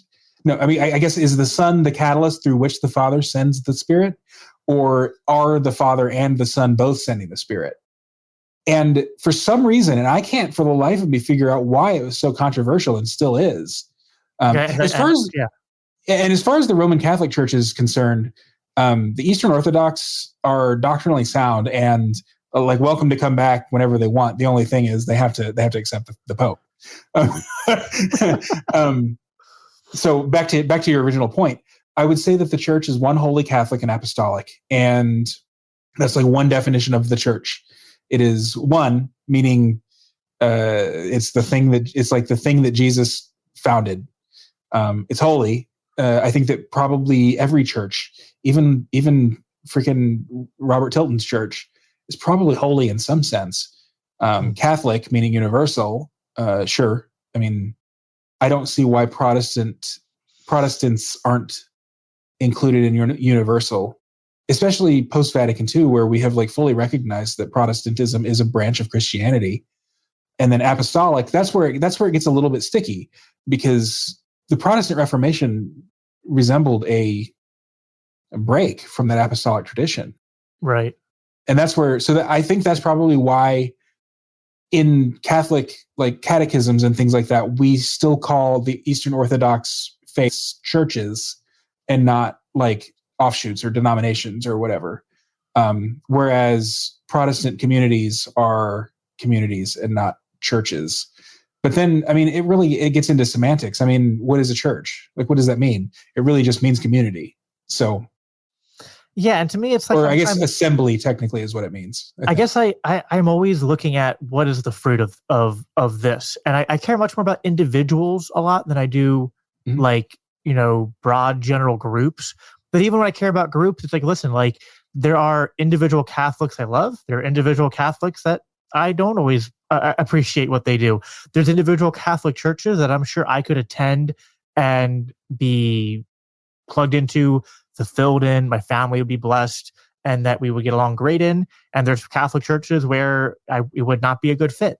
And I think that's just the way I view it. It's like, it's not, like, I'm not anti-Catholic, but I guess I'm just looking at it from more of a, I view everything through a sort of decentralized lens. And so it tends to be a little bit a little bit at odds with Catholicism in a sense. But there's part of me that, like, the more I study church history, there's part of me that's drawn to that tradition in history. So it's this weird love, hate, not even hate. It's like this weird, like, it's like, it's a loving relationship I have with Catholicism, but it's like, I don't know, like we're still in the I don't know, foreplay stage or something. I don't know. Like, it's like, it's like, hey, we'll commit as soon as I can, like, get past this one thing or something. I don't know. Now also try being me. I mean, you've seen in the last hour and 40 minutes or so, my admiration and, I don't want to say devotion to, but like I'm pretty dedicated to Catholic theology, but also I'm living with a man and I'm telling you, we're not celibate. Like, that's, to me, that creates a whole lot of cognitive dissonance, because like Karen Ann was saying on your show recently, it's really tough to be in a like hyper loving relationship. I mean, if we were accepted into the fold, then I would be there in a heartbeat. My partner's an atheist, or at least agnostic. But I mean, I crave that, and yet I'm out of communion, and that hurts. Like, so I kind of get where you're coming from. Yeah, and the topic, of homosexuality is, I saw Drew's comment, the chastity belt. Oh gosh. Yeah, so my sister's bisexual, although she's never been with someone of the same sex, but she's always been in the LGBT community, like from a very young age, like, high school age and she's like 6 years older than me. So she like, I was very influenced by her. So she was the one girl who came out as bisexual in the 20 teens and didn't like revert. Yeah. Yeah. That was, I don't know if you remember, but it was super trendy back then. Well, when she came out as bisexual, my parents basically kicked her out of the house. So that was an ordeal. Sure. So I've flip-flopped on this topic so much to the point where the cognitive dissonance that I have is painful. And I can't imagine how much worse it must be for you, who is not just like grasping with it in a theoretical sense, but grasping with it in a, like, it is your life kind of sense.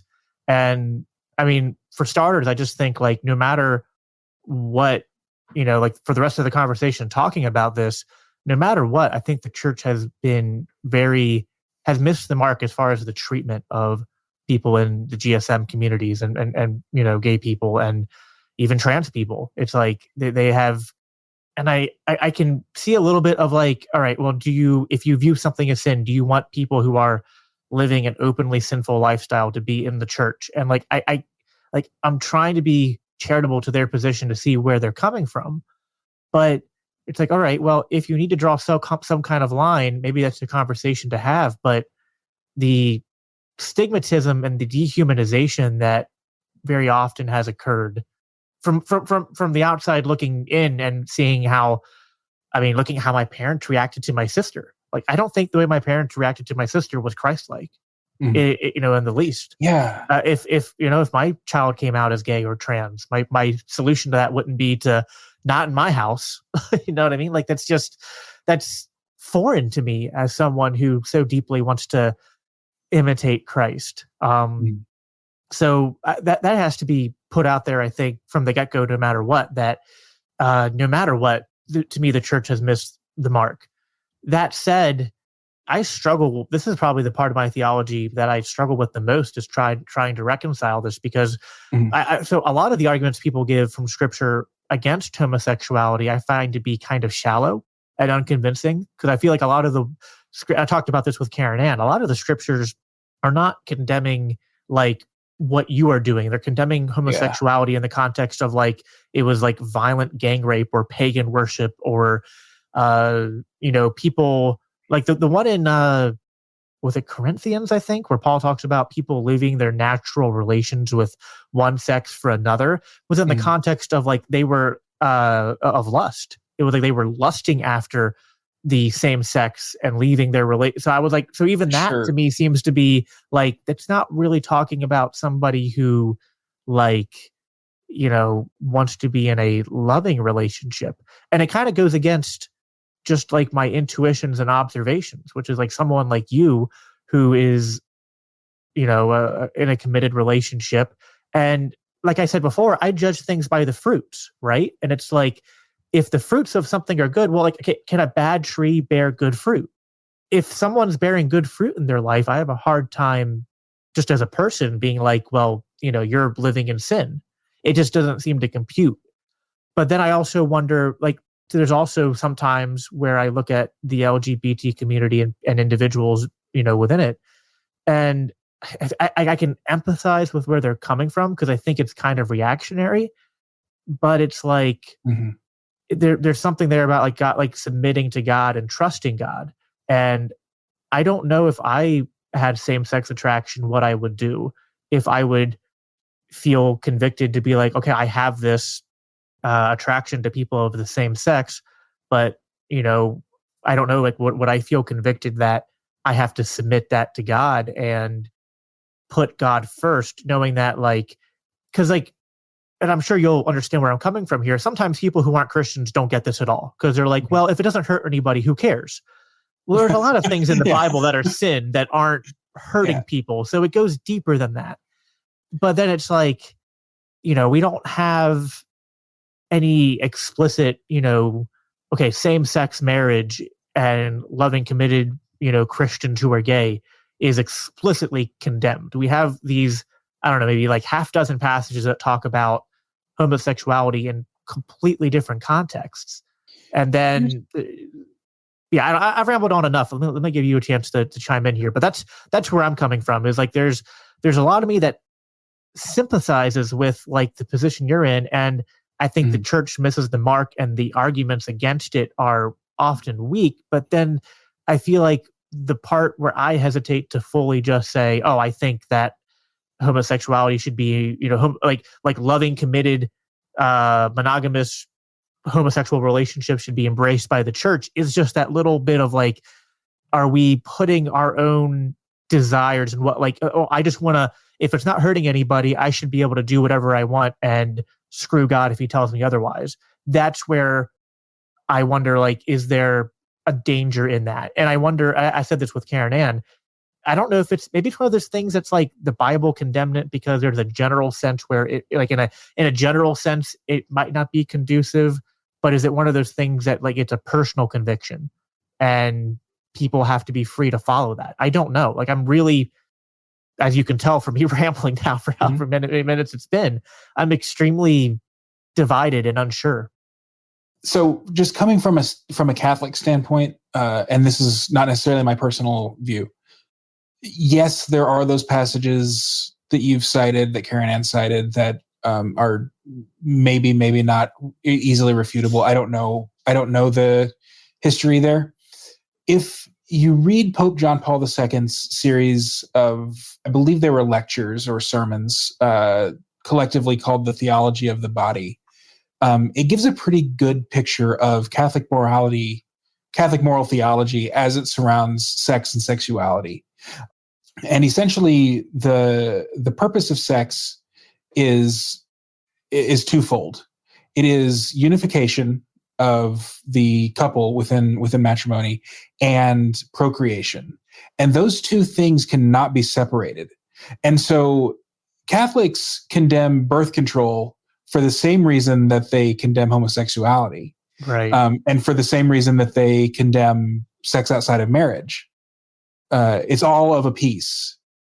If it's not playing both of those purposes, unifying the couple and being open to at least procreation. Obviously, there's some people who are sterile and can't have kids, but miracles have happened, I guess. If it's not serving both of those purposes, then it's illicit. And it gets into a lot of natural law and things like that I'm not well versed in enough to really explain it. But so the Catholic, I guess, argument against gay sex per se is not a biblical one, but a philosophical one, which stands to reason. I mean, Pope John Paul II was not a theologian; he was a philosopher. So it makes sense that he would come at it from a philosophical standpoint.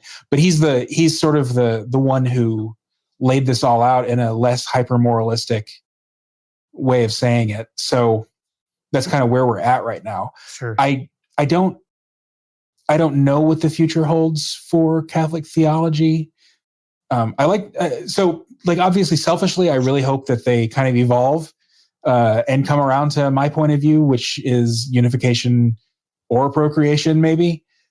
But on the other hand, or even is it necessarily it's not that you're unwilling. It's just, it's almost like in this case, it's like a couple that's sterile, I guess you could say. It's not that's possible. It's not like if you're doing it with okay, well, I mean, if it was somehow possible, I would, but I can't, so it's not going to. Yeah. I don't know. The other problem too is that I don't like progressive Catholics. I want the church to go backwards, not forwards. So it's a little bit tough for me, because when you start liberalizing doctrine like that, you also are introducing, playing John Lennon's Imagine as a communion hymn and things like that I think corrupts the church. Yeah. So if one wasn't, if they weren't so wed together, progressivism doctrinally and progressivism just ecclesiologically Reed made the same challenge to me when I was on his podcast, because I talked about how I almost kind of made accidentally this steelman argument for progressive Christianity. He's like, well, how can you say that you want the church to evolve and their theology to grow? That sounds like progressive theology, and you don't like that, do you? Well, no, I hate it, but it's I don't know, I want them to progress in the ways I want them to, and not in the dumb ways. Exactly. So I don't know, man. I mean, I almost hope that my idea that Eastern Orthodoxy is on the ascendant, and Eastern Orthodoxy is a lot more about the mystical than the doctrinal. Obviously, they have the same moral doctrines and things like that as in Western Christianity. They just don't focus on it quite as much, I don't think. I think my microphone slipped, so I can still hear you. You're good. Okay, good. Yeah, it's the other thing is then it gets into what is sin. And that's where I always like to try to bring the conversation back to. Why don't you bring that up 7 minutes before we're over? Yeah, right. I mean, I can go. I don't know if you have to go in at 2 hours flat. We can go. I can go a little bit over if you have to. I mean, I got a little bit. Yeah. Sure. Yeah. I don't want to be okay, 2 hours of bye everybody. I feel what makes sin bad even? Because I think the textbook definition of sin is kind of easy. Sin is doing breaking God's commands, right? I mean, I think that's the pretty easy definition of sin is rebellion against God. I mean, if you disagree, go ahead. I mean, that's my answer. Maybe your answer is different. Sure. don't see that as sin. Well, okay, that is certainly sin from the sort of legalistic point of view. To me, I think we actually talked about this last time I was on, and this is going kind of with Jordan Peterson's vision as well. Sin literally means missing the mark, and that can certainly. I mean, if I tell a lie, and it's a situation where I should have told the truth, then that's sinful. But also, if I tell the truth simply because the commandment is not to lie, then I might have just given up Anne Frank's family. And so I don't see, and obviously that was argumentum ad Hitlerum, but we'll just go with it. I don't see necessarily sin as breaking the commandments, but as doing what I'm not supposed to do or not doing what I am supposed to do.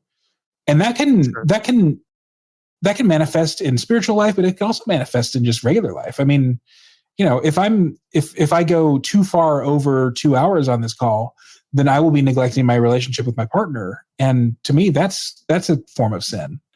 Because, he's going to want to go to bed, and we haven't really had time to sit and chit chat and do our kind of normal, day-to-day life thing.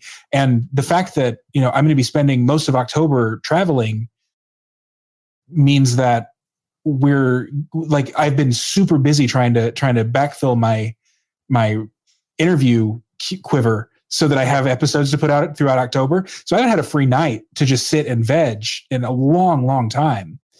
So that to me is a little bit sinful because it's not fulfilling my obligation to my partner. It's also neglecting my work, which, these are the people that pay my salary. So, is that sin? Maybe it is. I mean, I have an obligation to them. I've signed on to work for them and to produce a certain amount of work each week.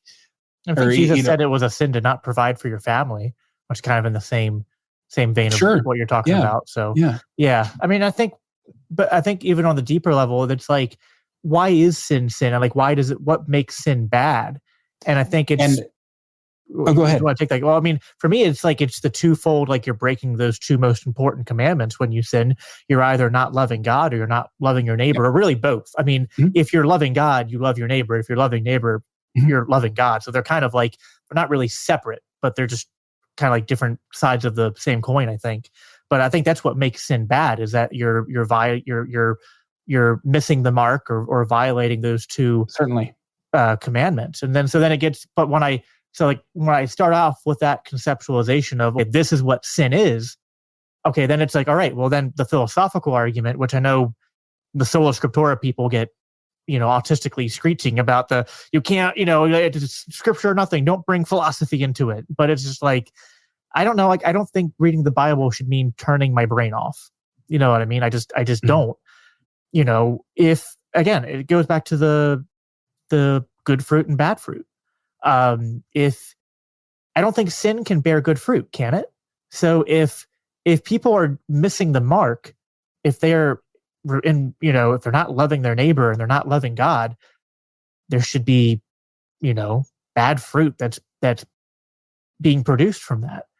So if someone is in a same-sex relationship and bearing good fruit, I don't know how to square that with the idea that it is universally sinful. I feel like, I'm leaning more, like I'm still, this is me kind of like, this is my own, like stream of consciousness right now. Like I'm literally like working it out as we're talking and still figuring it out. But I kind of feel like it's one of those things where like, it is a general behavior that is probably wrong for most people, but it doesn't mean it's universally wrong for everyone, I guess is where I kind of am leaning right now. You also have to take into consideration the goodness of the fruit is probably subjective. And I know that's, we're kind of allergic to that. But, I mean, I like apples and you might not. But that's not even what I'm talking about. I mean, if I'm having trouble coming up with a reason that my loving relationship might be bearing good fruit for me, but bad fruit for somebody else, other than that some Christians might be scandalized by it. But, I mean, if Yeah, I don't know. I'm having trouble coming up with an example of The only bad fruit I can think of, or good for you but bad for somebody else, is like, I had to see two men kissing in public, right? And it's like, so, and we don't kiss in public either, so that's not even a thing, really. Like, that's, I mean, we're very modest when it comes to that kind of thing, which is it's not a Christian thing. It's just we're Midwesterners, so it's like, right, kissing in public is weird. But I don't know. I'm trying to think of like something that would be considered controversial, where some people might think it's sinful and other people might think it's not. And the fruit that is born is up to interpretation. I mean, I don't know. Like, okay, so there's a Episcopalian church near me that like flies the rainbow flag, and they've got like this big marquee out front that's like rainbow and all are welcome and all that stuff. And I've never been there, but it would not surprise me if they had, drag queens with banners as like their procession. Is that good fruit? I don't know. I mean, that really feeds into some pretty toxic cultural things. But also, I mean, trans people need a church too, Yeah. So I don't. Well, it's like, I feel like, so like, and it's kind of like this, Chris made a comment, it's not about the effect it has on other people. I don't know that if that's really what we're saying. What we're saying is that if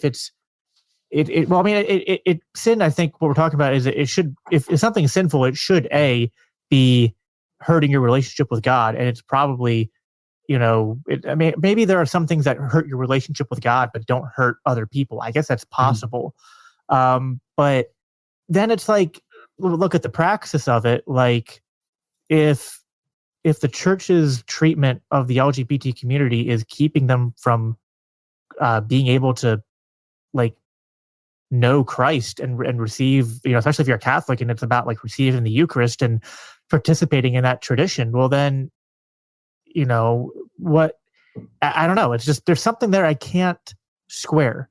But I also, I do understand, again, like, and I think you would agree with me, it's not, there are things that are sinful that don't hurt other people. Mm-hmm. You know what I mean? Like, it's not, that's why we always call libertarianism a thin philosophy, because there are things that, you can be a perfect libertarian and still be a shitty person. And you can not be hurting people and not taking their stuff and still be falling short in some way. But I don't know. I mean, I just feel like if someone's engaging in sin, I don't know if it's my job to be the one to like gatekeep them out of the church and say, you have to change this before you are part of the church. I just feel like, I don't know, my personality is always to let the Holy Spirit and Christ and people's own personal journey lead them to those conclusions. If they're hurting somebody, that's different. Like, if you're hurting somebody, I think that's where we're supposed to intervene.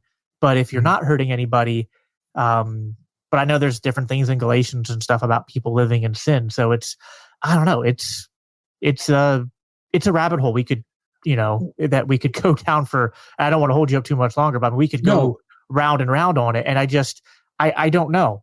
My intuitions are in complete conflict with my general reading of Scripture, where, I do think that, and I think it is fair to say there are some, I think there are probably, you might agree with me here if you don't push back on it, I think there are definitely examples within the LGBT community of people in relationships that are definitely not bearing good fruit. But I think that's also true of straight couples. So it kind of cuts both ways there. Sure. Well, and Chris once again makes a pretty good point that sin is that which separates us from God. Yes.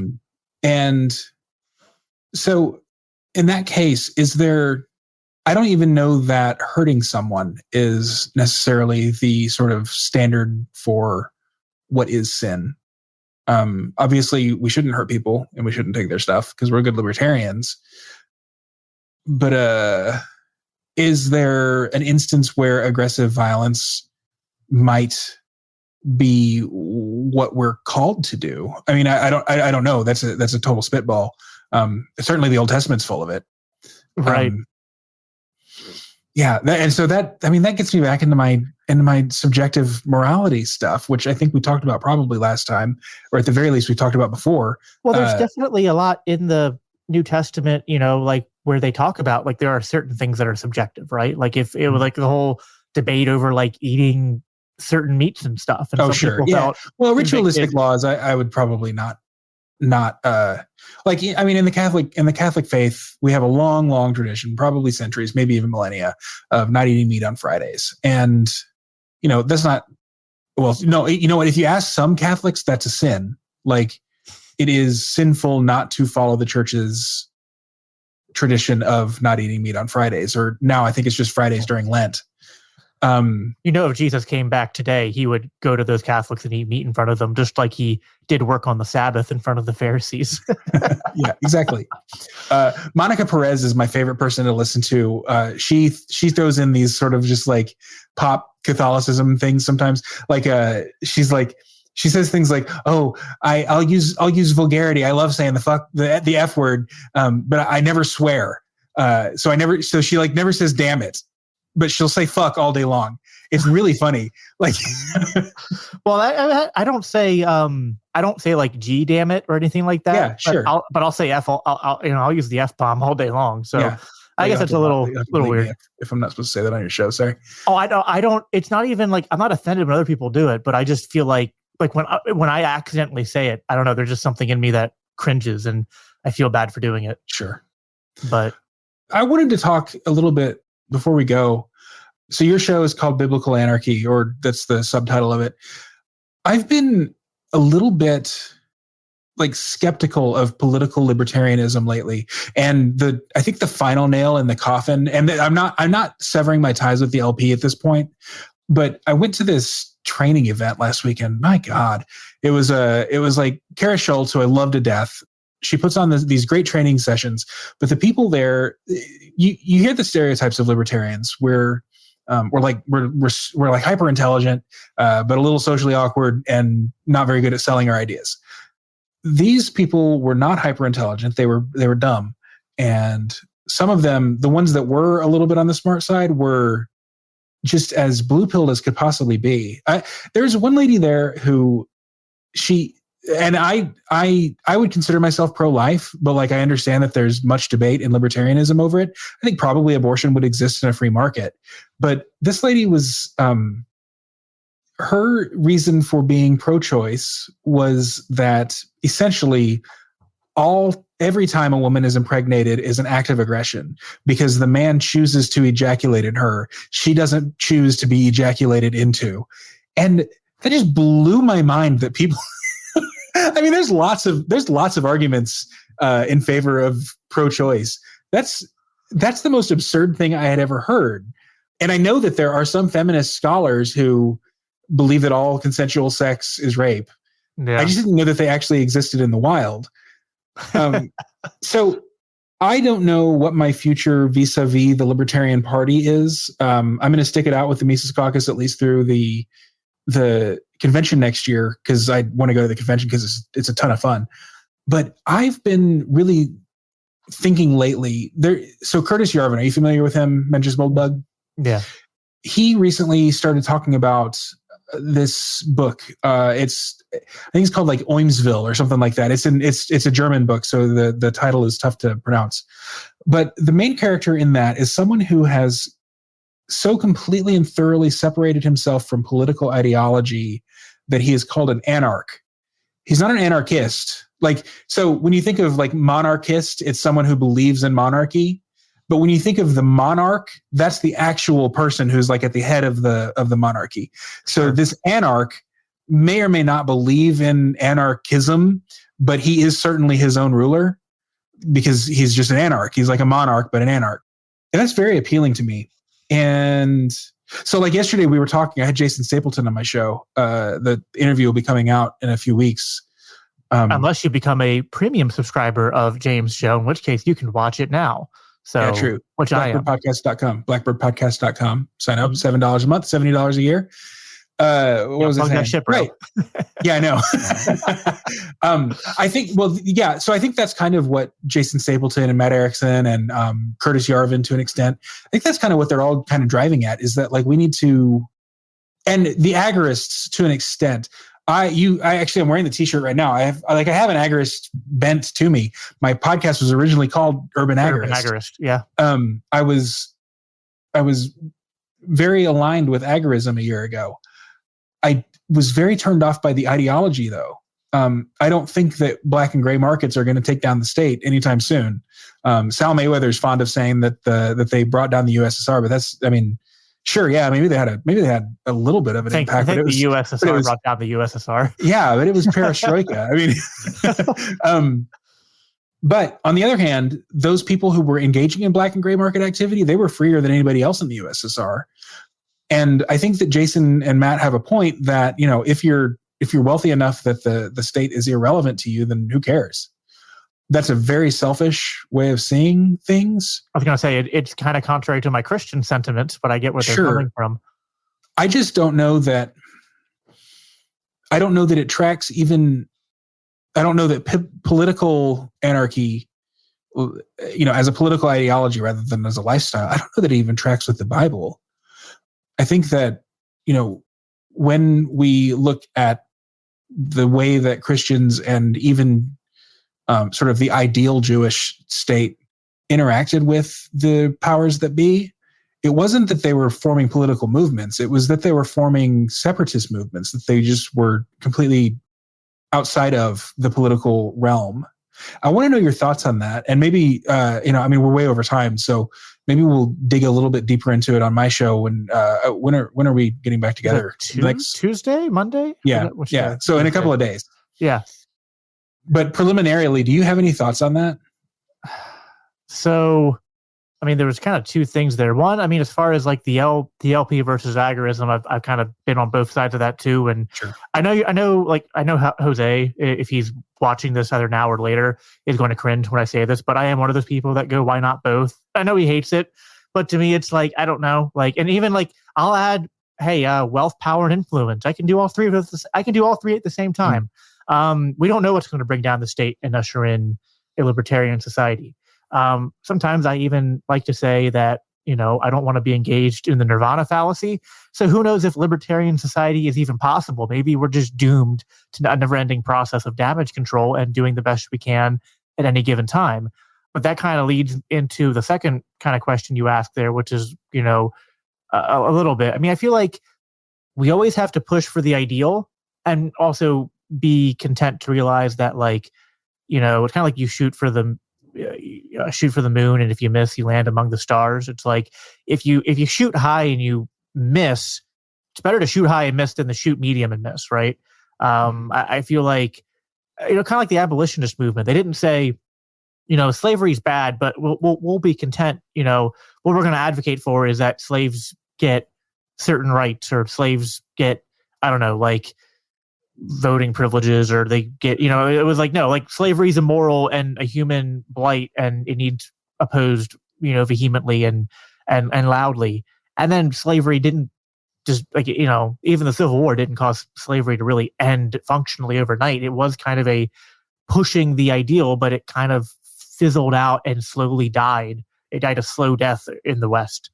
And so I kind of look that way towards the state. We're like, well, I probably can't end the state in my lifetime or my child's lifetimes, but all we can do is keep pushing towards those truths and hoping that eventually they get there. And waking as many people up as possible is part of that, because I think politics and culture kind of do go back. They're not. Politics isn't downstream of culture in a way that politics never affects culture, but I do think that the culture matters more to the affecting the political outcomes than politics matter to affecting the culture. Mm-hmm. As for, I don't know. This is as far as were you basically saying you don't know if the Bible and Christianity can really be compatible with anarchism, or? No, I don't think they can be compatible with statism. And by statism, I mean politics in general. What do you mean? So I used to ask myself, who would Jesus vote for in this election? And I am now firmly convinced that the answer to that question is nobody. Nobody. Because I think that the Christian position or whatever is to be completely separate from politics. So yeah, okay. So I see what you're saying now. So I view what the Mises Caucus is doing and my limited involvement in the LP is not exactly doing politics. Like, it kind of is, but it kind of isn't. Like, I'm not doing politics like in the sense of like I want to vote in the right rulers to usher in my preferred society and push my worldview on people. It's more of a, I'm being oppressed, I'm fighting against my slave master, and I'm going to use any tool that's available to me. And I don't like violence, so I don't want to lead a violent revolution against the state because I know that's bloody. And I know that's also that violent revolutions have often just led to even worse states. You know, the people who overthrow one violent state become the next violent state. I'm kind of with you that agorism only gets you so far. You know, agorism isn't going to end the state. It can be useful for affecting the culture and preserving your own individual liberty. But yeah, you take those two things off the table. It's like, what's left? Well, I like what the Mises Caucus does because it kind of answers both those things. It uses politics in a counter way. It's kind of like, you know, agorism is counter economics. To me, the right way, and this is what Karen Ann said in my podcast with her, which was that the Libertarian Party is really an anti-political party. It's what it was founded to be, at least. And I think the Mises Caucus is trying to revive that idea that it's really like, it's not engaging in politics, it's engaging in counter politics in a way. It's not about winning elections and trying to, you know, pass the right amount of laws and get the right people into office to win freedom on the ballot. You know what I mean? Like, it's not what it's about. It's about, I think primarily what the Mises Caucus is about, what the Libertarian Party should be about, is about engaging the culture. So it's kind of like using to me, it's actually, it reminds me of when the Bible says what the enemy intended for evil, God will use for good. Mm-hmm. And I kind of feel like that's what we're trying to do. We're trying to take what our slave masters have intended to be evil and to be used against us and weaponize it against them. So, but we can definitely get it more into that on your podcast and stuff. That's my not so brief answer cool. about those questions. Yeah. All right. Let's get out of here. Yeah. I'm ready to go sit down on a more comfortable chair. Yes, same here. Thanks everybody for watching, for tuning in. Hope you enjoyed the conversation. Shout out to my Minnesotans in the audience, Chris and Sam. I think maybe it was Robin was here too. She's from Missouri, and Drew is from there too. So all the Midwesterners, everybody turned out. That's great. Yeah. And then definitely, make sure you're subscribed to James' show, because although if you're a premium subscriber, you'll be able to watch probably by next Wednesday or Thursday or something. But if you're not, it'll probably take I guess you're usually a week out or something like that. Dude, our thing is not going to publish for a while. Okay. I told you because I'm traveling all throughout October. That's I'm kind of backfilling everything. So I'm going to publish the audio from this, with your permission, of course, on 10/15, and then 10/20 is when your interview on my show is going to be published. Oh wow! So okay. There's going to be a little bit of the gap. What for the premium subscribers too, or just for the premium subscribers? They'll get it right after we're done. Okay, which is I think Tuesday. Okay, so if you want to wait a whole month, you can do that, or if you want to, not be a cheap ass and can give James, $7 a month. And really, I mean, look, just give me the $7 and unsubscribe. That'll get you in. Right. Yeah. Cool. Well, James, thanks for coming on. It's always a pleasure. I mean, I feel like, these conversations are entertaining. I don't know if we can ever solve some of these things. They're kind of like I said earlier, it's an archaeological dig, and it's just it's just fun to have people on and have these conversations. And I don't know, just kind of bounce ideas off each other and work more towards coming up with a more unified theory of reality, the world, philosophy, and religion. So thanks for coming on. I appreciate it. Everyone subscribe to his show. Obviously, if you could subscribe to my show too, I'm not gonna say nay to that. So thanks everybody, and enjoy the rest of your nights. Bye. All right. Thanks for tuning in. Thanks again to Jacob for having me on his show. I hope you look forward to our conversation, which will be episode number 68 of Blackbird, coming out in a few days. Don't forget, you can subscribe to Blackbird at blackbirdpodcast.com/subscribe. You can sign up for the free option with your email address. I highly recommend doing that at the very least, because then you'll make sure that you never miss an episode. And if you would like to get that premium content where you're getting these early episodes, all of my interviews, uncut, unedited for the most part, the day that they happen, sign up for one of the paid options. It's only $7 a month. I think you can afford that. And it'll help me keep my lights on, keep my production going, and help me pay the bills. However you support the show, though, I really appreciate it. And I will see you on the next episode of Blackbird. Until then, live free.